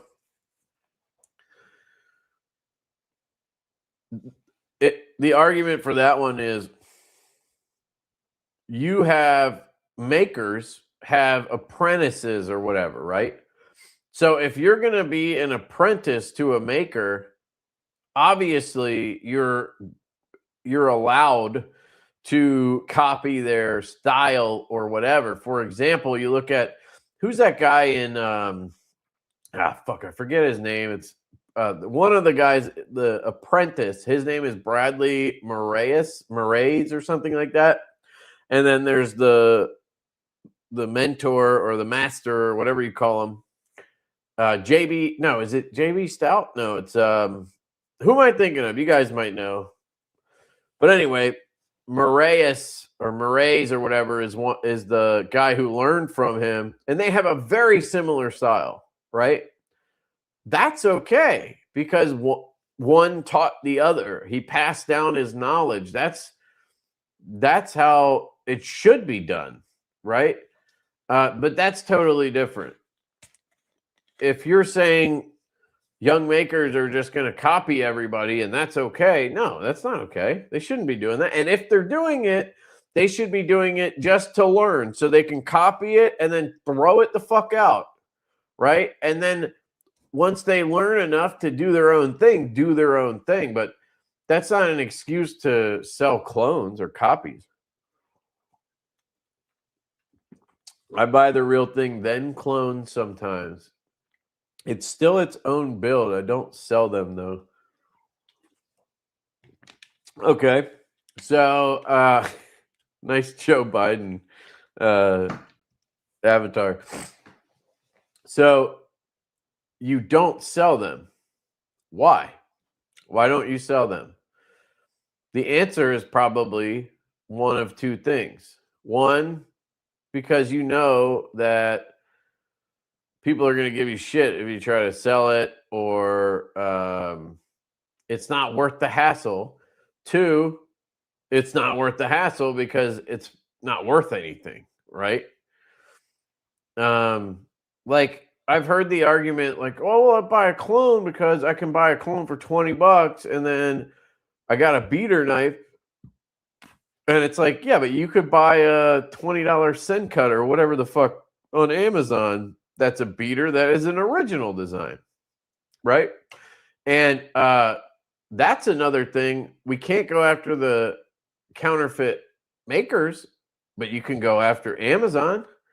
You can go to Amazon and be like, dude, stop selling this fucking counterfeit shit and hope that they take it down. A lot of the companies won't take them down, but that's somebody you can, talk to about it. There is a law. Bring on double or triple. If you are talented enough to create a knife, then design your own, not take someone's IP. That's bullshit. Merceau, who says Kubi's not doing runs of clones between Divo gigs? I don't know.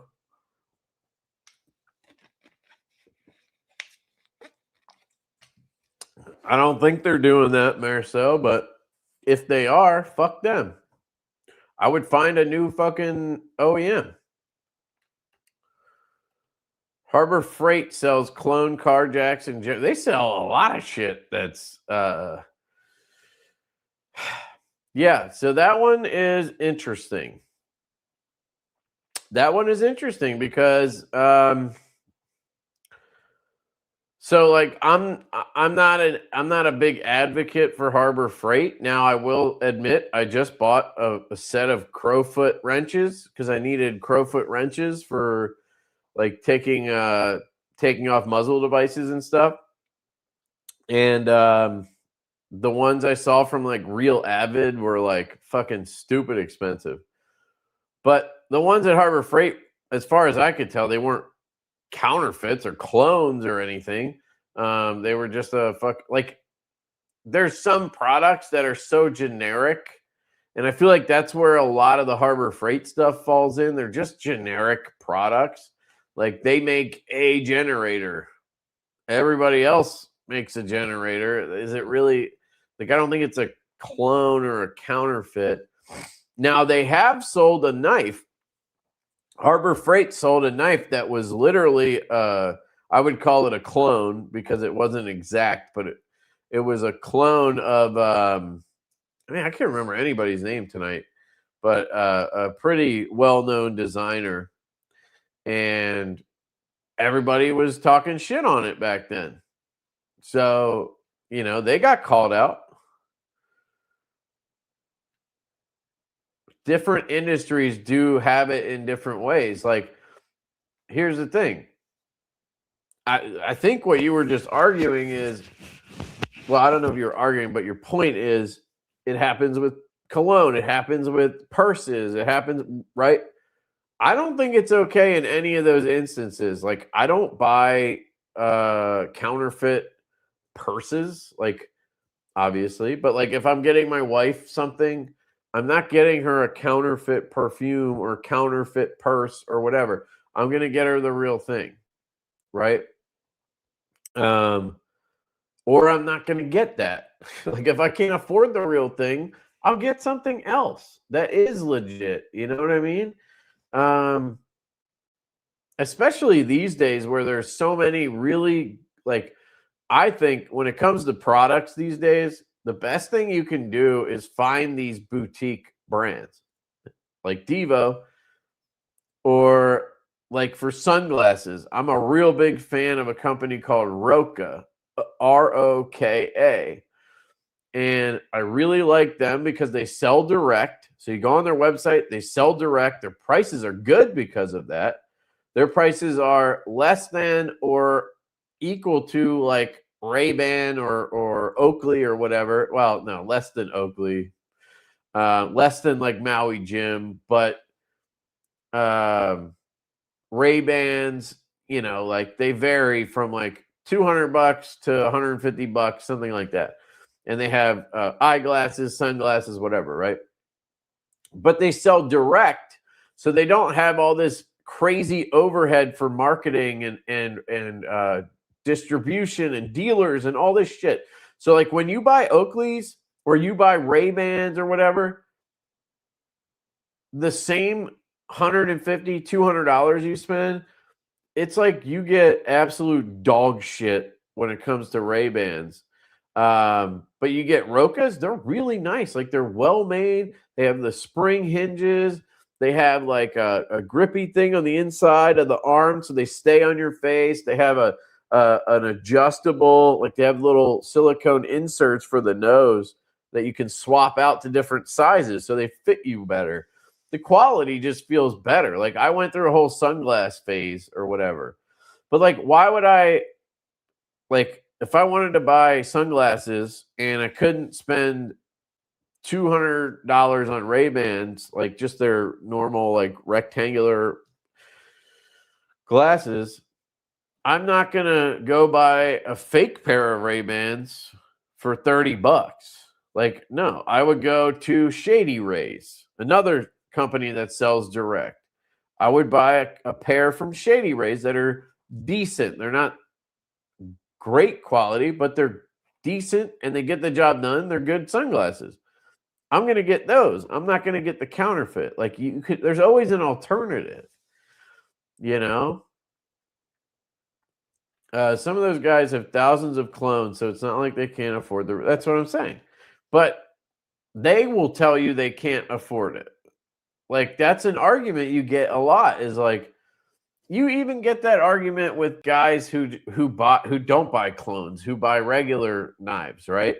Like back in the day, there was always this kind of an argument about Civivis, because Civivi was the most popular budget brand. I would say now it's probably like Kaiser, but for a while there it was Civivi, right? CJRB was very popular for a while. I'm sure they still are, but in my mind, I see Kaiser as like the budget brand. They have the most interesting designs. Civivi hasn't interested me in years. So people would say, like, hey, I wish I could afford that, right? I do a video on a Riot made, I don't know, fucking a Jaeger, right? Like a Brian Brown Jaeger or a Chavez and Redencion or whatever, a $400 knife. People would comment and be like, you guys do it. You know what I'm talking about. Be like, oh man, I wish I could afford that. And it's like, well, dude, you could afford that. You buy a new Civivi every week, every other week. Every time you get paid, you set aside money just to buy another Civivi for $50. And then, you know, you get excited because you got your knife and you got a knife for $50. It's affordable enough so it doesn't hurt your bills or whatever, right? That's the argument. Cool. Well, guess what? You could forego that Civivi. You could just, I mean, I know this is tough, but you could not buy a knife for a month and boom, you got enough money. Now you can go buy that Chavez. Especially on the secondary these days. I mean, so like, it's almost like that's not an argument. You can save up and buy things. Like it is possible. You just don't get instant gratification, which is tough. I know. Because I'm a big instant gratification guy. But like that, I don't like that argument either. You know, the other thing you can do if you don't want to save up, you could just sell some of the knives you have that you don't use. Some people have, because I was one of them, I had hundreds of knives and I never carried 90% of them. Like you can't. You physically cannot carry all the knives you own. I don't think anybody can really. If you own more than 10 knives, you cannot physically carry all your knives. Well, no, I don't mean at once. But like I came up with a rule. If I had not carried a knife in the last 30 days, it gets sold. Because to me, it's a waste. I don't have the money like some people. Some people have the money where like they can buy hundreds of knives and just have them sit there and it doesn't matter. And you know, I could do that and like you kind of recoup the money over time, you know, like whatever, I guess. But like when a knife is just sitting in a case over there for a month and hasn't been touched, I look at that knife as dollar signs. Like I could use that money to buy a different knife or a pew pew, or in some cases I sell stuff and then and then we fucking do improvements on our house or whatever. I'd rather get that money and put it into that than spend some money that I have and still keep all the knives that I have, right? That I don't touch. Like what's the point? You know, and I'm not trying to argue that collections are bad. Like collections are fine, but just don't make the argument that you can't afford it, because like 99% of the people who say they can't afford stuff, they can, they just don't want to. They could sell something and they could save up. They just don't want to. So there's a big difference there. Reddit Knife Swap has lots of clones, no judgment, seen as a trial run to buy real thing.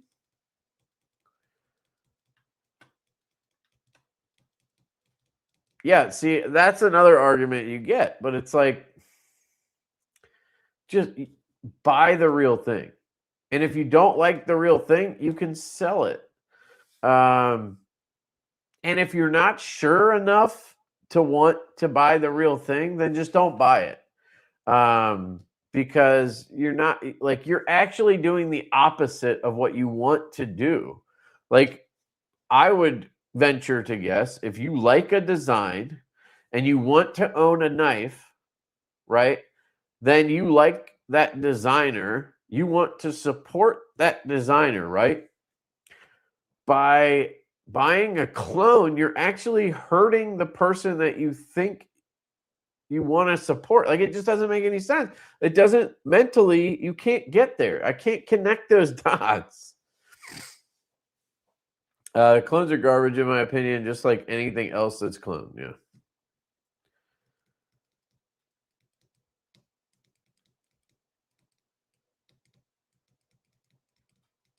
I'm not going to click on this level on up, but I agree with you. I know what you're saying. And this was 20 minutes ago, so you probably forget, but China's jet fighter is a clone. Yeah, well, that sucks.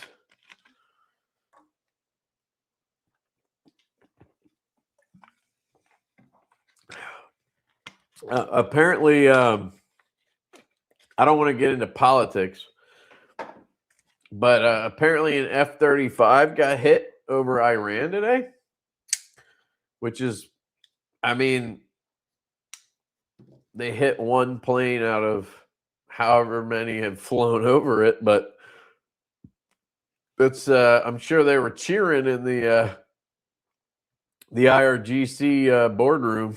Well, they're probably all in separate bunkers.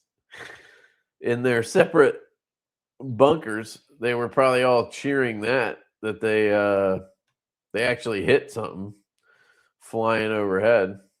But hopefully, I heard the plane had to be do an emergency landing. Apparently, the pilot was okay. I don't know. I'm assuming they landed. They got out of Iranian territory, but I don't know.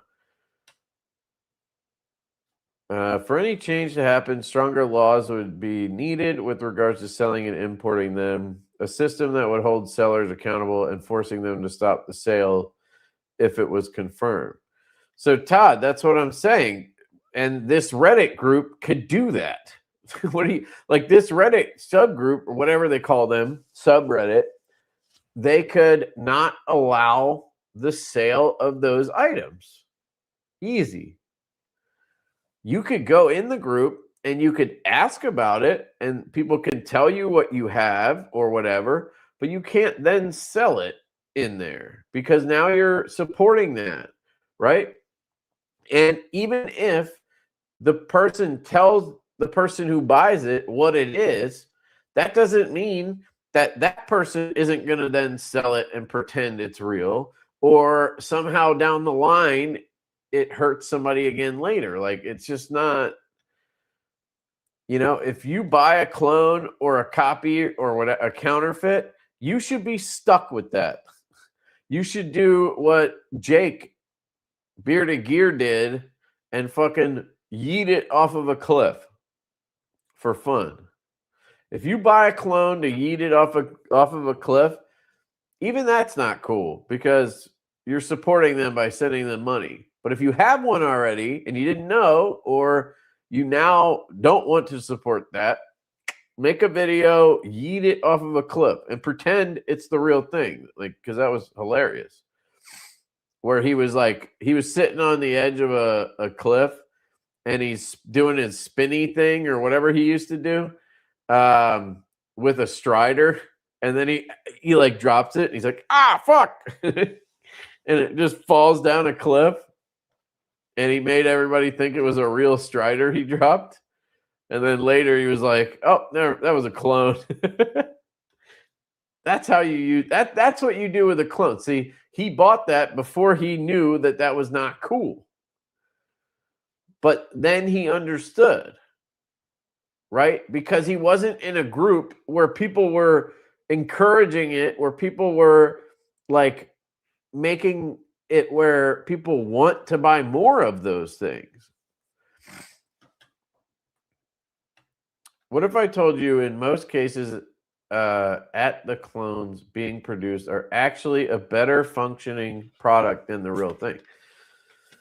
So you're talking about like Medfords and Striders and shit, because Chinese manufacturing in a lot of cases are actually like better in terms of like bearings and action. The argument for the craftsmanship probably isn't there, because you know those companies do certain finishes and shit like that. But it does not change. It doesn't change the conversation one bit, Bill. That you know what? That product could be better in every way. It does not matter. It is still bullshit. If they can, like, here's the thing. If they can do that, why don't they make their own product and sell it? Because they would probably be successful. If they have such a good product that is better than all these other knives, then prove it. Make your own original design and sell that.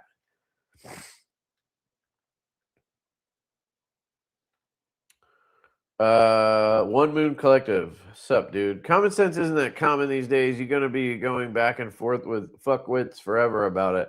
If someone wants to support people ripping people off, fuck them too, then simple. I mean, that's pretty well said, dude. But I'm, you know, I am the type where I want to at least try to understand and go back and forth and see if, like, there's something that makes sense that I'm not getting. Or if it's like a lot of shit where I just can't understand where these people are coming from. Like, you know, but we'll see. Show and tell and recess. My two favorite subjects in high school. They had recess in high school?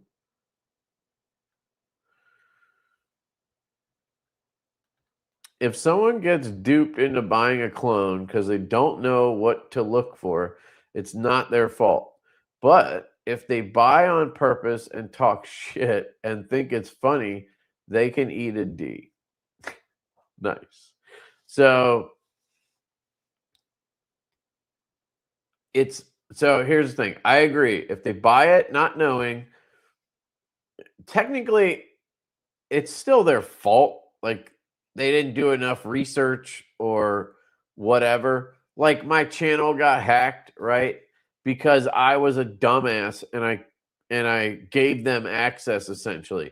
Are they the bad guys because they came up with a scheme and literally they fucking cloned a website, right?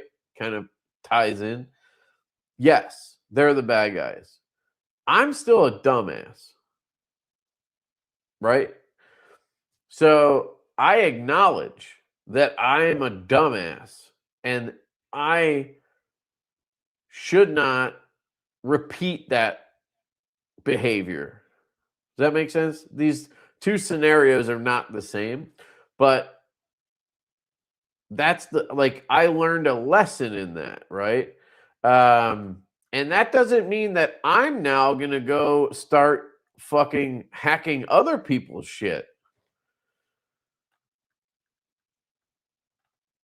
Are you on antihistamines? NyQuil? No. Are you talking to me? I'm not on NyQuil. What the fuck? Knockoff colognes seem like kind of thing to melt your face off.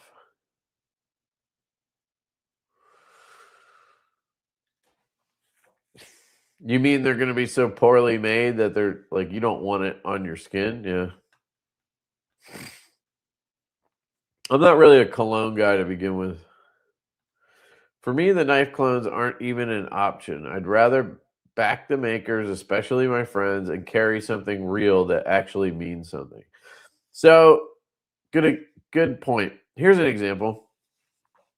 So if you can't afford, because that's always the argument, right? The argument is I can't afford, or it's always sold out, right? So if you can't afford a Sparrow fucking Strix or whatever the custom is that he sells that people can't get, right? So it's sold out or it's unavailable or it's too expensive, right? That sucks. Okay. I know you want that knife, but guess what? Concept fucking makes a production version of the knife, or he has designs with other brands that he actually gets a percentage of that are just as cool, right? Maybe it's not the design, that exact design you wanted, but you like that maker, you want to support that maker, right? You could buy the concept knife that he has. You could buy the fucking tenable version of the knife. So not only is there a $1,000 version, there's a $160 version, and there's a fucking $50 version.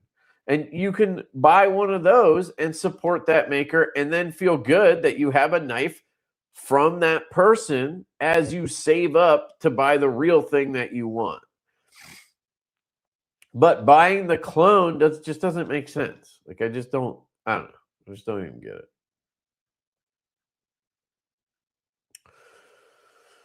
Yeah, I remember this. Smoky Mountain Knife Works had that was actually a different EMP EDC clone on their site and took it down when they got backlash from it. No, El Gatito Malo. That's not even the worst of it. Smoky Mountain Knife Works did not only have a clone on their website, that clone was under their brand. Like, I'm pretty sure that was a Marbles brand or a Rough Rider, or it was one of those brands that they actually own or control. So it wasn't like, hey, we worked with this brand that sold us these knives, and they happen to be a counterfeit of something or a clone of something that is very popular. We somehow didn't know. No, our fucking budget sub brand or whatever came up with this design or copied it, or like they didn't come up with design. I mean, like they took the design or they literally decided to do that. Whether it was the Chinese manufacturer and then they were like, hey, we got all these made. You want these? They said yes, and they put them on their fucking website. To me, that's even worse. So yeah, that was fucked up. There's a total F-wad who's got a channel, and this fuck is a clone counterfeit purchaser and thinks it's funny to take measurements of NAFs and gives the info to China. He's not hard to find. Who is it, dude? Just tell us. What the fuck, dude? Yeah, so apparently there's people in this group that are like actively telling, I don't know if they're posting about it or if they're actually like reaching out to these Chinese brands and they're going, hey, clone this knife. We want to get this knife. Like, that's the behavior that I would want to stop. And that is the behavior that you're going to get if you encourage this shit, right? But if you make it clear in your group that we don't do this, it's not cool. There's enough budget knives out there that nobody needs to buy clones. I'm all for cheap people smelling better.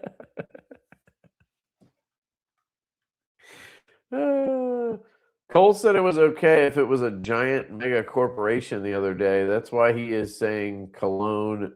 Cole said IV. So you're saying he said it's okay when it's like a Benchmade that they're counterfeiting or cloning,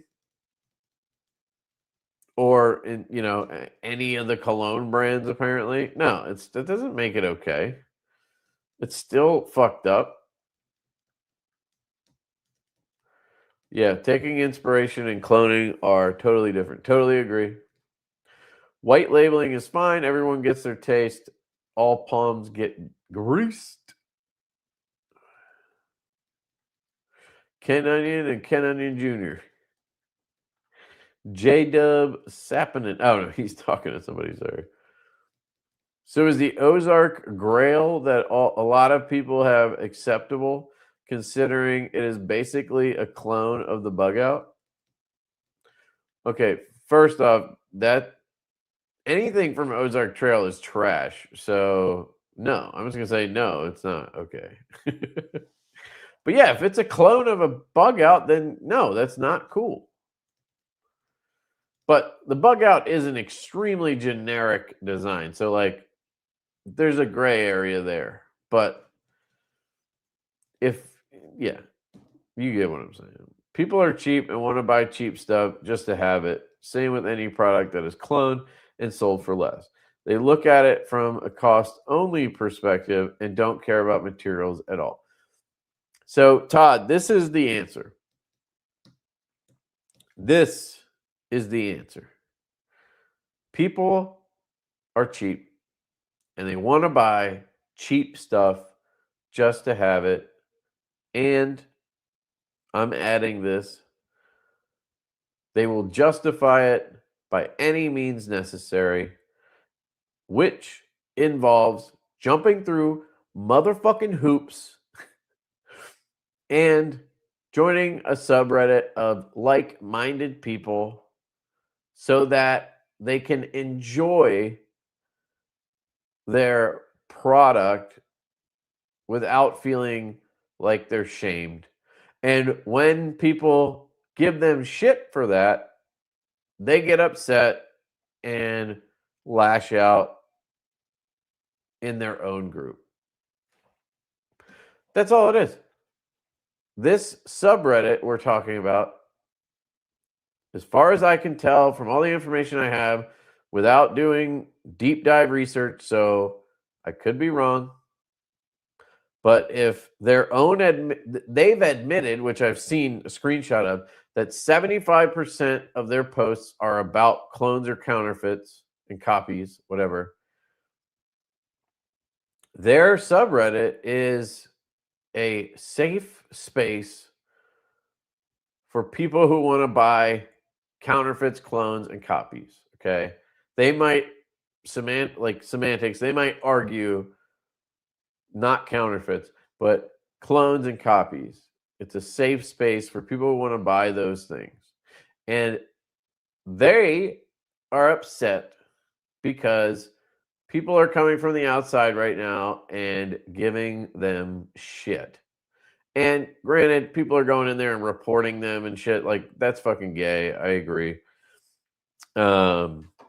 Like, I can call you gay for buying clones all I want, but I'm not going to fucking report you. Like, if you're selling a counterfeit, which, you know, that's the other thing. People are dumb, so they don't really know the difference, which sometimes I'm even like mixing it up. I just call it a counterfeit or a clone. I know the difference, but in the moment, I might say one or the other, you know, because you know what I'm trying to say. But like, people are reporting them for things that are not counterfeit, where technically, if we want to talk about technically, clones are legal. I'm pretty sure. They're still fucked up. Like, it's still morally, in my opinion, fucked up. But legally, yeah, there's like nothing you can do about that. So you can't go reporting them. It's not going to do anything, right? But we should be holding people accountable and having the conversation so that the behavior stops. But instead, they're nurturing it. That's my point with the subreddit thing. Like, they're nurturing that behavior when they should be trying to rehabilitate these people so that they buy normal knives. Does that make sense? That's really what I'm getting at with it. And I think if they just change the culture a little bit, people would have just as much fun in that group, because you can buy plenty of knives that are original designs for the same prices as those copies, clones, right? So that argument just doesn't work. Like, you can't say it's because it's too expensive to buy the real thing. Okay, then don't buy that fucking design. Buy a different one for that price. You can do that. These clones are not 20 bones. Some of them are pushing $200. See, it's even worse, dude. Like, I swear you're saying that like it's a positive, like because they're good or something. Like, that's fucking terrible, dude. Why would you spend $200 on a fucking clone? You could have bought a really nice $200 knife that was original, that was licensed by the maker you like, and you would have supported that maker and got a design that they came up with, and got a cool design, and got a good knife, and felt good about it, and this one's the most important. I wouldn't think you're a jackass, because that's super important. I'm just kidding. Mick Strider couldn't get Amazon to take down clones for over 10 years. Yeah, I know. Well, I didn't know that, but I believe it. I think it's worse to sell fakes, though. If you put the name Divo on a knife and it's a $20 3CR POS, that's way worse. Yep. But again, I don't even care if it's a great knife. I mean, excuse me, I would argue if somebody was cloning Divos, which I don't think anybody is, which it is kind of like a badge of honor. I kind of wish somebody would do it. But if somebody, Beg Knives was the one at Harbor Freight. But if somebody was cloning Divos, I would seriously doubt that it would be better than a real one.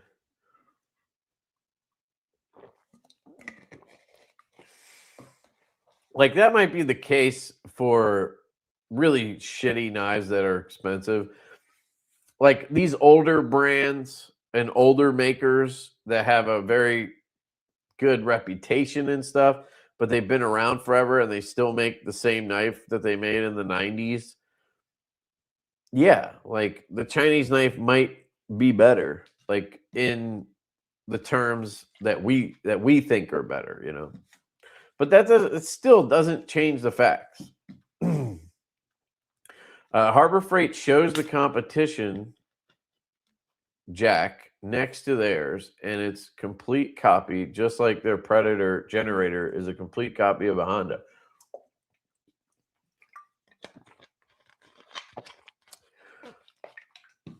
I don't know about that, but I'm not a fucking shill for Harbor Freight. Fuck Harbor Freight then. Like, you know, but I would venture to guess there's a little bit more to that. Like, I would venture to guess that maybe Honda is giving them the design and getting a cut, B, making them and just selling them for way less to Harbor Freight because it's another market they can hit. But they don't want people to know that they can make their generator that cheap. You know what I mean? So they don't tell anybody that they're making the Harbor Freight ones. So it looks like a clone, but it's really, you know, because how has Harbor Freight not gotten in trouble for that before? Have they been sued? Like, I don't know. I feel like that would be happening, but I mean, if that's true, fuck Harbor Freight. Good evening. I'm a new subscriber. I really have been enjoying your videos. I'm pretty new to knife collecting and have learned from the videos I've seen. Thank you. Well, thank you, sir. And maybe tonight you learned that buying counterfeits, copies, clones is not cool in the knife community. At least the knife community at large, unless you go to the subreddit. And if you have some, that's okay. I just wouldn't buy any more. See how easy that is? And now he will probably not buy clones or copies anymore. If he did, he probably didn't. But like, that's how you handle it. Like, why does this have to be complicated? It's like they're playing both sides of the coin. Like, just say that you fucking think it's okay. Because I think that's what I think that's ultimately what the subreddit thing is. Like, the argument for them really is, we don't want to spend money on the real thing, and we think it's okay to counterfeit and copy and clone stuff. Oh, counterfeit's not, yeah, okay. We think it's okay to copy and clone shit because we don't want to spend the money on the real thing, or we can't get the real thing, or whatever the reason may be. We want to test it first, right? Whatever the bullshit reasoning that you have to, do mental gymnastics for to figure out, that's what it boils down to. They think it's okay. And they actually support it, where most of us don't. That's it. Because I feel like we're playing this thing where it's like they're explaining why there's like this gray area, why it's okay to do this in their group, why they can't technically, like, we can't ban anybody for doing it because there's this gray area. And it's like, no, you don't want to. Like, you don't want to ban people for it. You like these things, right? Or some of you do. Enough of you do that you keep allowing it. You know what I mean? It's either that, or it's just like they're too nice, they're too liberal, and they don't want to hurt people's feelings. And so, because that's what happens a lot of time, is like people are just too nice. Nobody wants to be the bad guy. So then you end up allowing something which then basically encourages it. Sometimes you got to be the bad guy, but you can be the bad guy in a nice way. Like, there are ways to do that. I saw somewhere that fake Nike shoes are made in the same factory as the real ones are made, just after hours. That's great. Yeah, that's what I'm saying. It's probably like Honda. It's like, well, we could make, right? Like, we make X amount of generators, right? And we sell them for buku bucks. But we can actually make way more. There's just not enough demand at, $3,000 a piece, $5,000 a piece. So why don't we make all those other ones that we could make and sell them for $1,500, right? And we'll just sell them to Harbor Freight, and that way people won't know that we made them. People will think Harbor Freight copied us or whatever, and Harbor Freight doesn't give a shit because they know they're not getting sued, and they're making money off of it, right? And they're selling a good product. So, like, it's kind of a win-win-win as long as Honda actually is making money on those, right? Which they probably are, because margins are ridiculous in a lot of industries.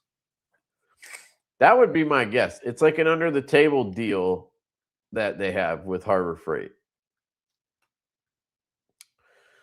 We need to talk to the fat electrician and have him make a video on it. He's done some funny ass videos, research like Craigslist and Crocs. Those are the only two I've seen, but that would be funny if you got him. No, and I saw the one about Mattress Firm. Yeah. None of us can afford it. We buy it to test it out before buying the real thing. Yeah, exactly. Yeah, and I bet you 90% of them don't buy the real thing, right? So dumb. What's up, Brian? I was talking about you earlier. I saw your live stream with the mod from the subreddit. I forget his name. I think it was Chris Smith or Chris. I forget, but he seemed like a nice guy.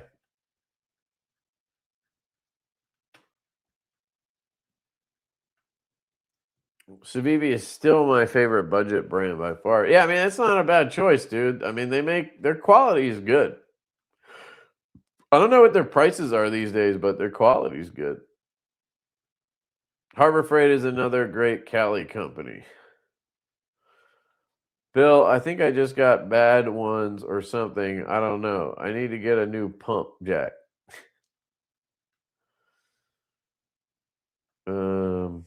A lot of addicts in this community, they are buying knives weekly or daily. Yeah, I mean, I have an addictive personality. Like, I don't hide that. But like you don't need to, like, the again, it's like it's the mental gymnastics to like make it okay. You know? Like, you just need to admit it's cool. Like, we just like it. Like, that's okay. If that's like you're free to just like it. I don't think that's cool, but at least you're being honest then. Instead of like the kind of like fake we're not really okay with it or it's not really happening kind of shit. Like that, I don't like that. Like, just admit it. And then, like, if nobody can do anything about it, okay, at least we know, avoid that. Avoid that subreddit. That's probably what they want. They want to be left alone. Like, they don't want us to know about their subreddit. So I sold through half my collection on Whatnot and saving up for some nicer stuff. Trying to. Honestly, ends up going to bills. Yeah, I feel you, dude. Whatnot's the shit for that, man. I got to do a sale soon. My shelf is almost full again. And I got some good shit in there, dude. So I'll probably be doing a Whatnot in, I don't know. Timing wise, I got to figure it out. It'll probably be like early April, second week of April or something.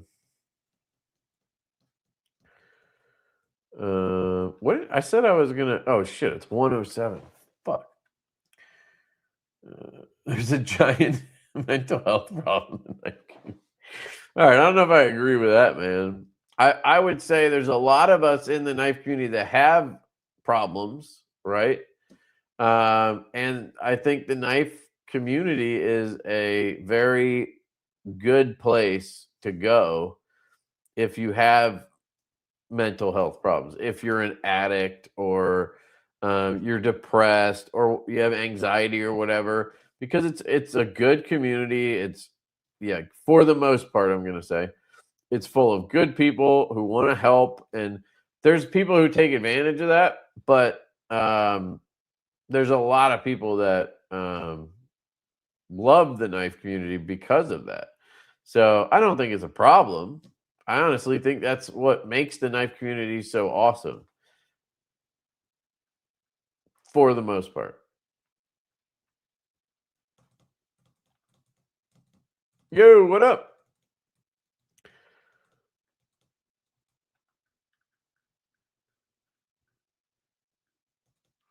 Harbor Freight carries spare parts for F-35. One of my friends got on a clone Undamzan, so I forced him to give it to the hard. How hard can I hit it with a sledgehammer test? Yes. There you go, Palmer. That's what you do. There you go. And now that guy knows you don't buy clones or copies because your friends make you bash them with sledgehammers, and there goes your money. By the way, this is a hot take. The Umnunzan is hot garbage. Man, do I hate that knife. I don't know if I bought one. No, Ben actually sent me his years ago. I think I did a video on it. I hate it. I couldn't even open it. I legitimately could not open a left-handed Umnumzan because my hand like magically touched the frame lock no matter what I did. Oh my god, that knife was hot garbage, dude. I can't remember that. I don't even think I was able to close it because my hand would somehow, like, if you just breathed on the lock bar, it was a problem. Larry, what up, dude? Agreed. People bitch about action. Well, that's okay for some knives, but they don't all have to double as fidget spinners. Yeah, everybody has their own take on that. I agree.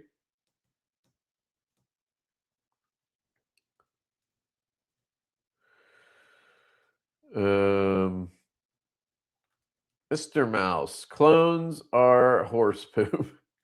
The one argument I've heard that made me pause is super rare, discounted knives that will never be made again and can't be found. No, like, again, that's like, so that argument is there so that you get a step closer to being like, yeah, I kind of get it. You know what I mean? But no, it's not cool. Like, then you just can't have that knife, or you got to track it down. Like, that's the fun part about collecting something that's rare, is trying to find it. Like, that's the actual fun part of it. Just buying a fake version, like, no, that's not cool. Yeah, are you hurting the maker less in that scenario? Sure. Maybe. You know, but that, again, that doesn't disqualify the issue, right? Like, the fact that the knife could be better than the actual thing, right? The fact that that knife is not attainable, right? And whatever other reasons I mentioned doesn't take away from the fact that it's not okay. Like, that's just the bottom line. It's not okay. You gotta draw the red line in the sand there, and like, you can dance up to it all you want, but it doesn't change the fact that it's not okay if you cross the line.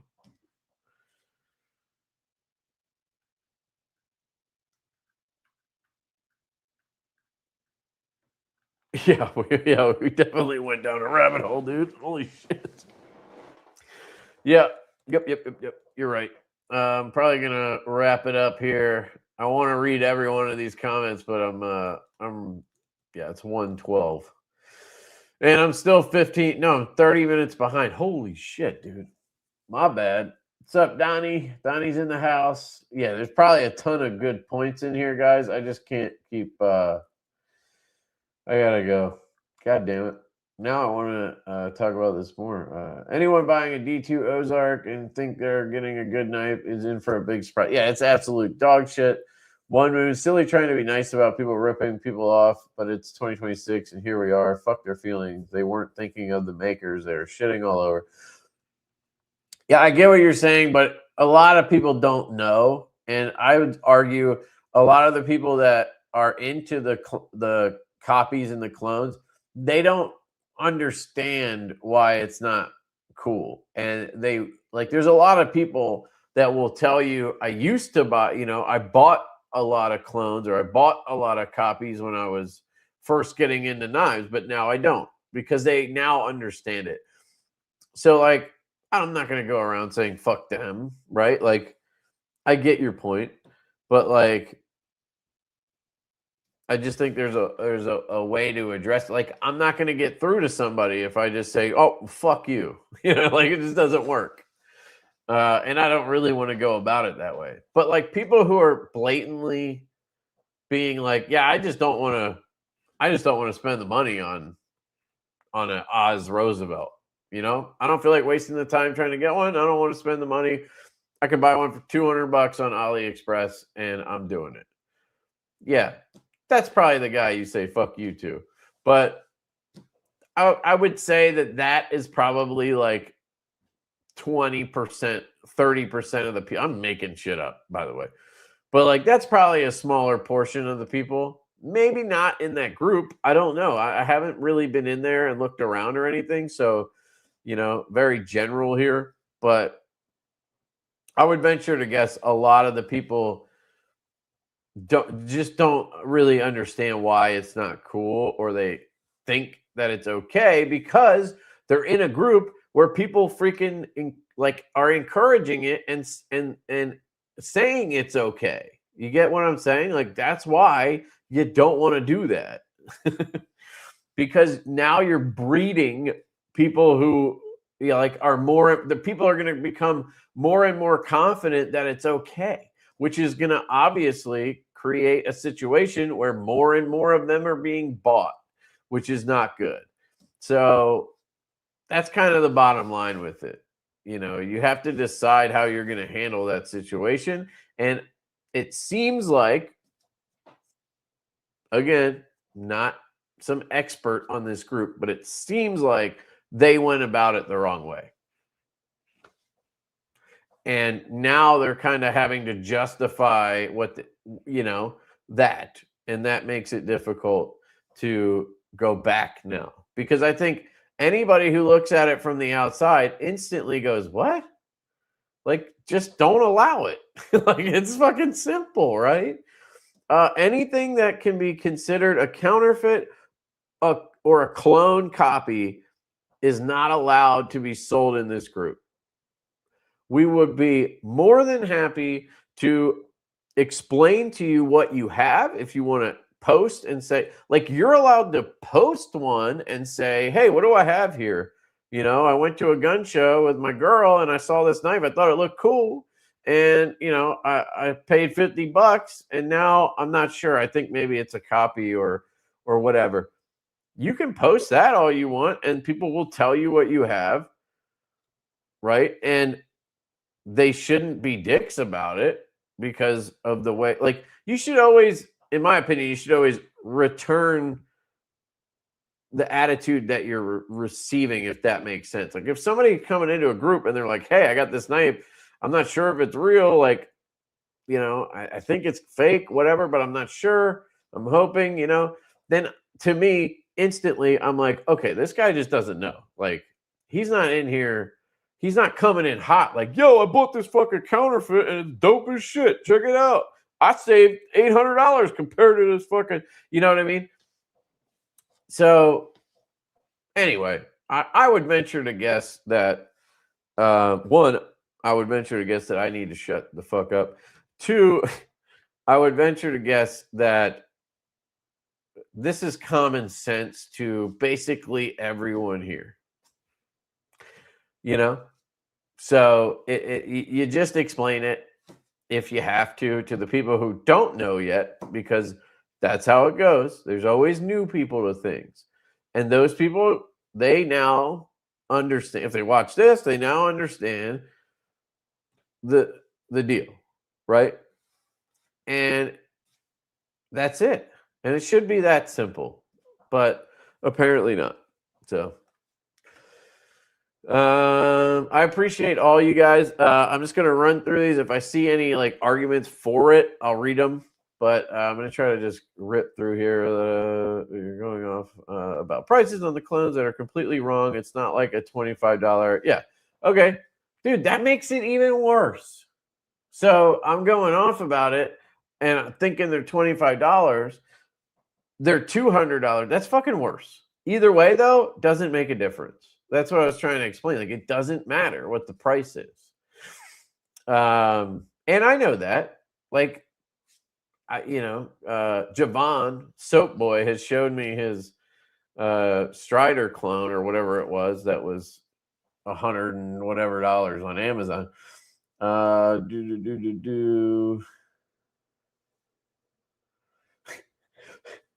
If a dude dresses as a woman and plays women's sports and goes into women's restrooms, is that a clone or a counterfeit or a sicko? Oh my god, I love it. Keep doing it because there's no repercussions. That's so funny. My wife,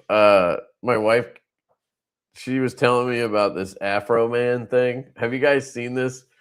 So you guys know Afro Man, he made the song Because I Want to Get High or whatever, right? Colt 45 and 2 zigzags, baby, that's all I need. That guy, right?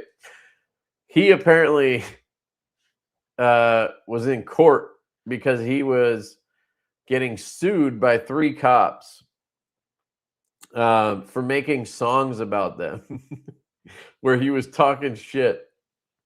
And there's a whole story on it. You can look it up. You could go on Instagram and just search Afro Man and follow him. You don't have to like follow him, but go to his page and go back a few posts. But basically his house got raided They broke down the door and they searched his house or whatever. Apparently they stole cash from him or something. And he says it was on the word of a crackhead or something.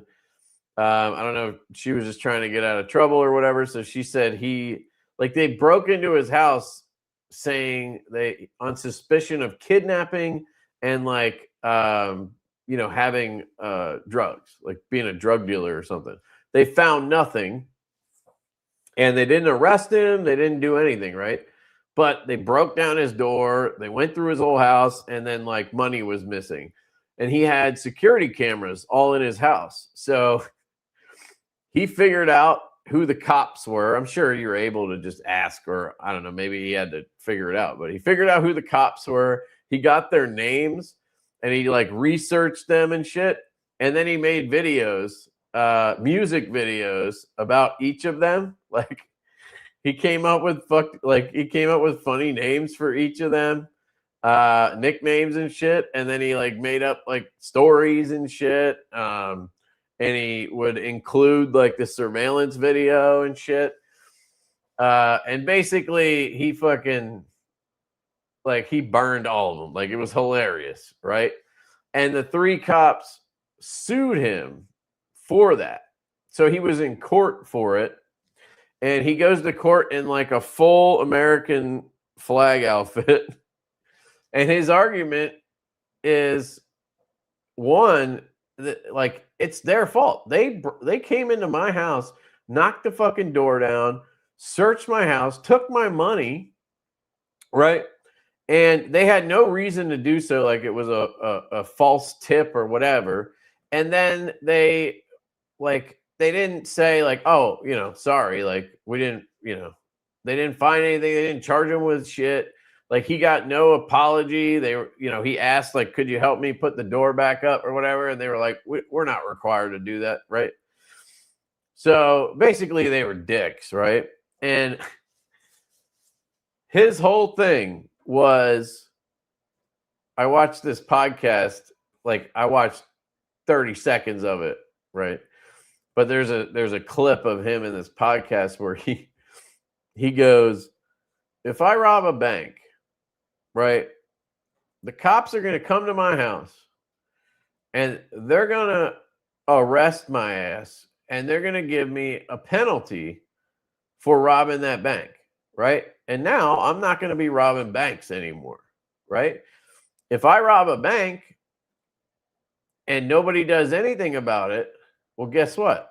I'm going to keep robbing banks. These cops are breaking down doors, breaking shit to get into houses, and then stealing people's money and not doing it all with a shitty attitude and not and nothing happens to them because of it. So he's like, it was my responsibility to give them a penalty, or they would keep doing this shit to other people. So that's why I made the songs and fucking, made them cry like little bitches. It was fucking hilarious. Anyway, I thought that was funny. My wife told me about that today, and I went down a little rabbit hole of Afro Man.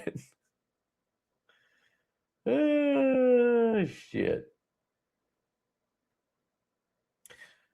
Let's see. I think we're good. Yeah, there you go. Bottom line, don't buy clones, buy Divos.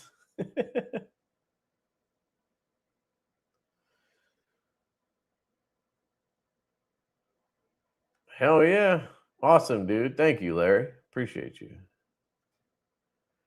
You can't tell anybody what to do with their money.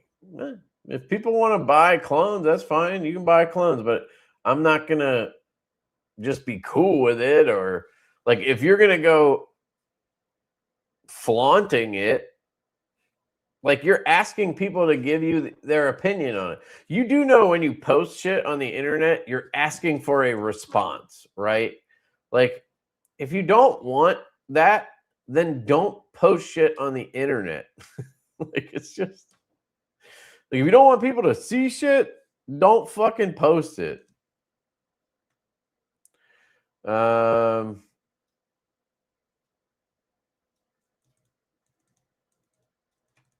Okay. So Mikey says, Divo's made in same city as clones. Maybe same factory. Laugh out loud. It's ruined me for other knives. Never paying too much again. Still want a growler until a clone comes out at least. Yeah, again, like where they're made and how much they cost, all that shit is irrelevant in my opinion. Hell yeah, dude. Thank you. Afro Man is my new hero. Dude, that shit was hilarious. I was gonna clean my room, but then I got high. Dude, it's so funny. There's some of his I was just kind of going through his reels to get the story, which is in my opinion the easiest way to do it. Just go through his reels and it'll take you 10 minutes to catch up. But there's some where you can tell he's high as fuck because of the way he's talking. It's like, dude, are you retarded? Like he sounds a little retarded because he's so high. Or maybe because he's not high. It's one or the other. At this point, maybe he needs to be. I don't know, but that would be hilarious if they did. That would be hilarious. No, apparently they were like staring at a lemon cake on his counter. Like one of the cops kept looking at it. Like, I want to eat that fucking cake. Dude, yes, the courtroom scenes are amazing. He's super polite on the stand. Like, it's fucking funny, dude. And his argument is freedom of speech. It's like, you guys are suing me because I made songs about you? I made songs about you because you broke in my fucking house and stole my shit. And they apparently like shut off his cameras at some point too. And it's like, Jesus. Like the fact that they did fucked up shit and then they were like, yeah, let's sue him because he's the bad guy here. Like, that's fucking insane that they're that far gone that like they can't even put two and two together that like they need to fucking not sue him and try to move on because they're the idiots. You know what I mean? Like you want to make that situation disappear. You do not want to fucking encourage Afro Man to go making more songs about you and like make a fucking scene in a like the only reason anybody knows about this is because they sued him. It it made it go viral because now people are like, fuck them. Oh my God. They invoked the Streisand effect. Exactly.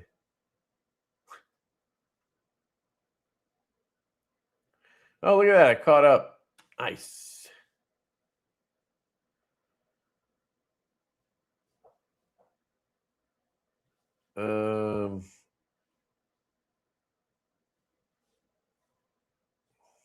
The fuck are you talking about?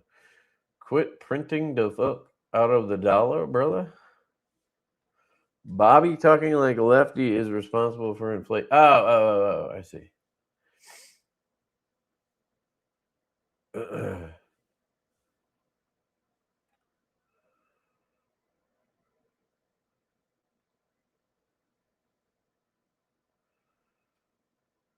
Yeah, no, it's like a whole thing now. Fucking Afro Man, I forgot he existed, dude.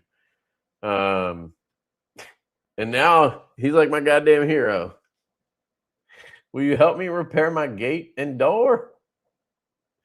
They're like, nah, dude. We're not required to do that. Okay. Well, guess what? I'm gonna make a song about you. One of them is like one of the cops. His brother was arrested for being a pedophile, and he was a cop. So he had some good material there. Clones do suck ass. All right. Yeah, I probably should give away something. What should I give away?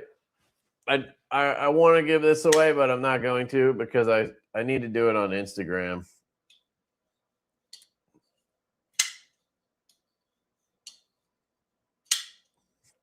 Or I wanted to do it on Instagram.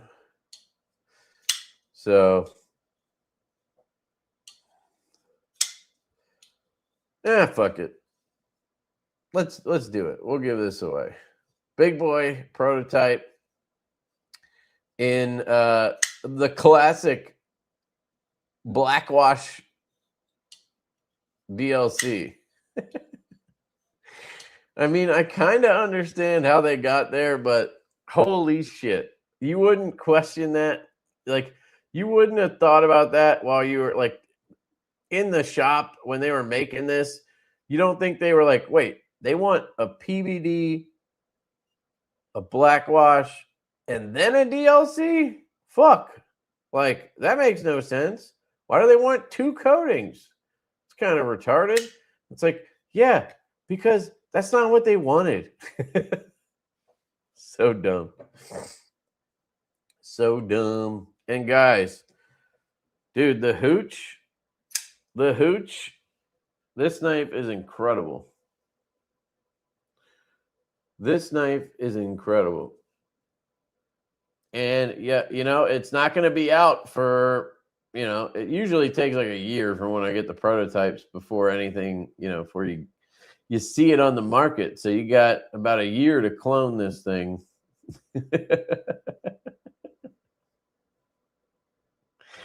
Dude, this thing is fucking gorgeous. And super comfortable. Like, god damn, I'm really happy with how this thing came out.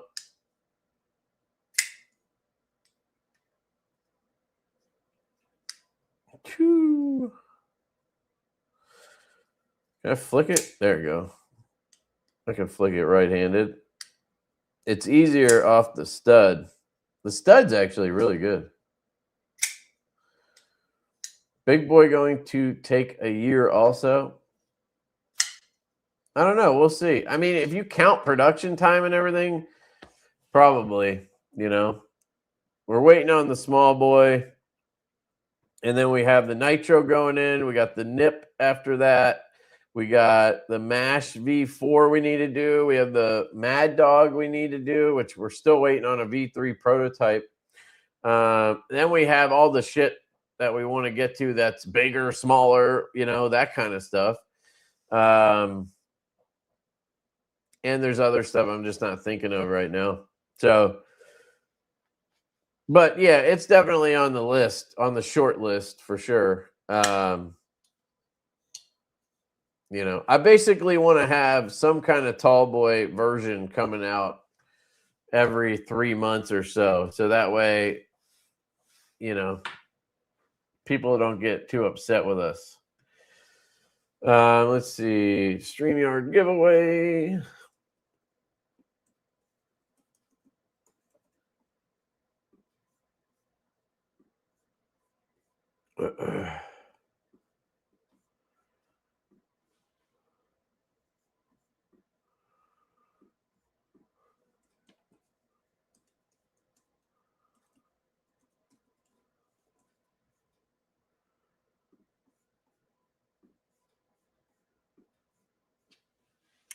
All right.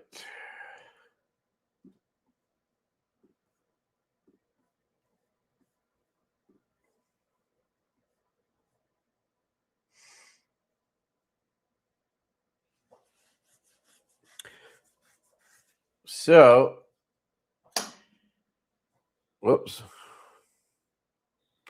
It's okay. I flicked the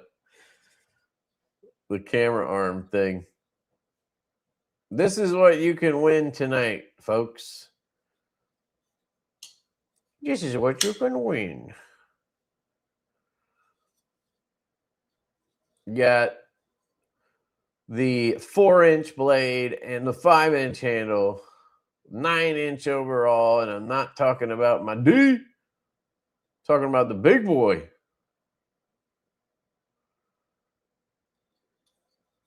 prototype anyway. So hashtag clones are gay gets you in. Was that Sanford? Sanford in the house? What's up, dog? What's up, dog?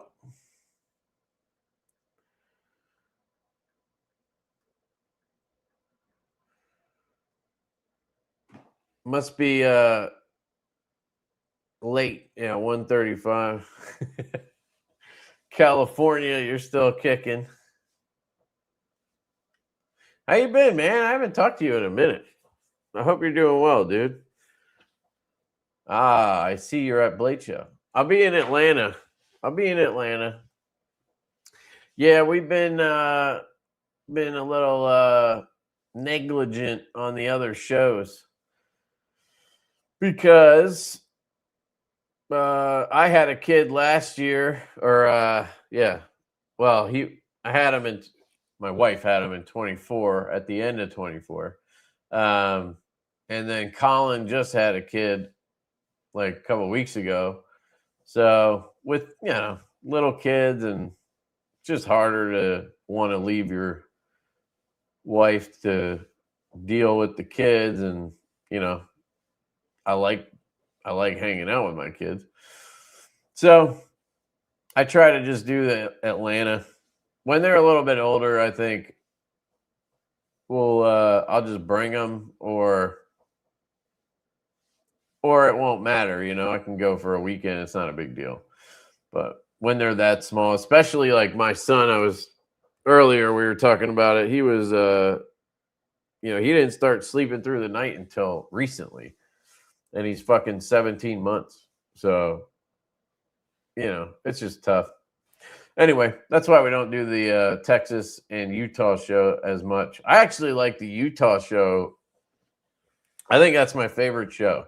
Like I love Atlanta because it's Atlanta. It is the best show, but I think the best city for a show is Salt Lake. I'm a big fan of Salt Lake. They have that awesome pizza joint nearby. And then you can rent scooters and fucking ride them around everywhere. I've just had more fun in Salt Lake than I've had anywhere else doing shows. But I do hear Dallas is nice, but I was sick as fuck last time.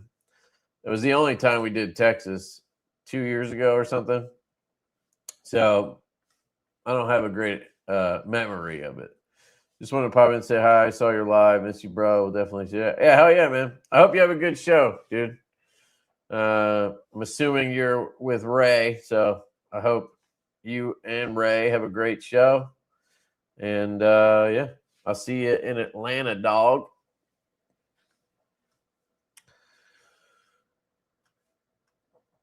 Oh, first time. Okay, cool. Yeah, let me know. I've heard it's a good one.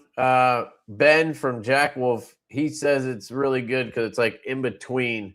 It's not as massive and as big and as fast paced as Atlanta, but it's not as like small and slow as Salt Lake. It's a good middle ground. That's kind of what he was saying. So hopefully that's the case. But yeah, hope it goes well. Texas makes everybody sick. That's great. Is that something they say? Texas gives everybody gonorrhea. That's funny. Oh, that was nice. Yeah, I haven't seen Sanford since. Well, I probably saw him in Atlanta last year for a second, but I haven't seen a Monterey Bay knife in forever. I don't remember the last time I checked one out. I gotta look and see what they got going on. Let's see. Derek, what up, dude? Good to see you, man. I've been listening to your soldier voice the whole time. I've been out in the shop working. Awesome. Been listening to my rants about clones and copies and counterfeits. Oh, man. My sons would absolutely love Blade Show. They are 4 and 8 and love knives. That's awesome, man. Yeah, like my kid, my daughter might be, she'd probably be bored instantly, honestly. I could be wrong, but I don't think so. And my son is 17 months, so he doesn't give a shit. I don't even know what he likes. You know, he's at that age where like he doesn't really have interests yet. And it's kind of, you know, my wife and I, sometimes we feel bad because like we buy our daughter stuff a lot and we don't really buy him stuff because he doesn't have like he's not into anything really. So it's like, you know, but he'll get there. It does seem like he likes dinosaurs, though. So, EDCC, it's all geared up with the tech in the backpack. Going to be doing some banging live streams. Cool. Good for Ray. If you see him, tell him I said what up. You never go on rants. I've never heard of such a thing. Yeah, exactly. They have Rosalinda's in stock. I don't even know what that is, dude. That's how out of it I am on Monterey Bay. Yeah, I feel bad. Well,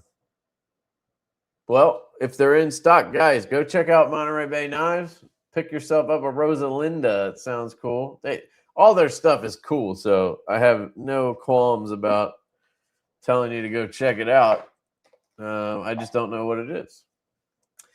He has a $4,500 backpack. Ray does? What the hell could you do? Like, how could you? I mean, I have stupid expensive things too that don't make sense. But what is a $4,500 backpack? Like, what is that? Does it have a screen on it? Like, is it a fucking RC backpack? Can it fly? Like, I don't know. What the hell could you do? I don't know. Anyway, let's pull the chicken dinner. Winner. Here we go. Who's going to win it? Who going to win it? Who the lucky duckling? Duck, goose. Derek. You are the goose, my friend. Awesome. That's cool. Glad it went to you, sir. I probably have it, but shoot me your address again. I think you have my number, so just text me your address, and I will send it out to you. After I need to just put it down because I keep flicking it into shit. It's fine. It's too big. That's what she said.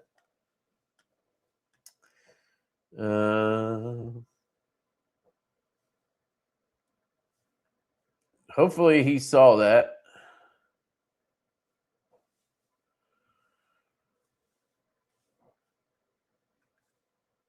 I don't know. There he is. Okay. I carried my tall boy all day today, and I told everybody in the live stream how I got it. That is so awesome. I got the proto. Hell yeah, dude. Awesome. I'm glad you got it. I'll text you my address, Derek. That's great. All right, cool. Well, guys, I appreciate you coming to my TED Talk. This was an interesting one. We started off with Colin going over or opening up the Hooch prototypes. I'm in love with this knife. The Divo Hooch, folks. The newest design to appear. We have some more in the works, of course. But this is one I was very excited about. And the prototypes really solidified it. Man, that crystallized tie looks so good. That just looks sick. Here, real quick, I'll give you guys a look at on a better camera. This is the blang blang one. This is what I call the Hoochie Mama. Look at that, dude. DLC polish, everything, and Zircutai. That shit is fucking wild. I hate the D10 on this one though. Can't flick it. There we go. God damn, that looks good. DLC belt satin. Whew, man, that fucking sexy right there. Then there's the acid wash, dark wash in micarta. This is the denim micarta. Got the bronze accents, which I think we would scrap. Not a big fan of it. Actually, you know what? It might be. Is it brass? That might actually be brass. I think it is. I think it's brass. I don't think it's bronze titanium. I'm an idiot. I must have asked for brass. That's why the clip isn't brass. Because they can't do a clip in brass. It would be too soft. So, apologies, it's brass. So, it might actually work if we did... this looks like it's blasted. If we did like a stone-washed brass, I think it might look better. These are Kubi. Yeah, they killed it on these. And then last but not least, we have the craziest one. This one's got DLC titanium with black pearl camo carbon inlays, and then green anodized titanium accents, and a Damasteel blade.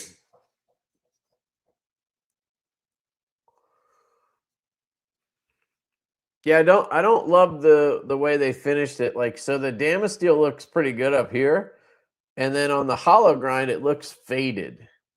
Like, it looks like it's faded out. You can make it look better on camera by hitting the light, but in person it really looks faded out. I don't know. Maybe it's just me. But either way, it does look cool.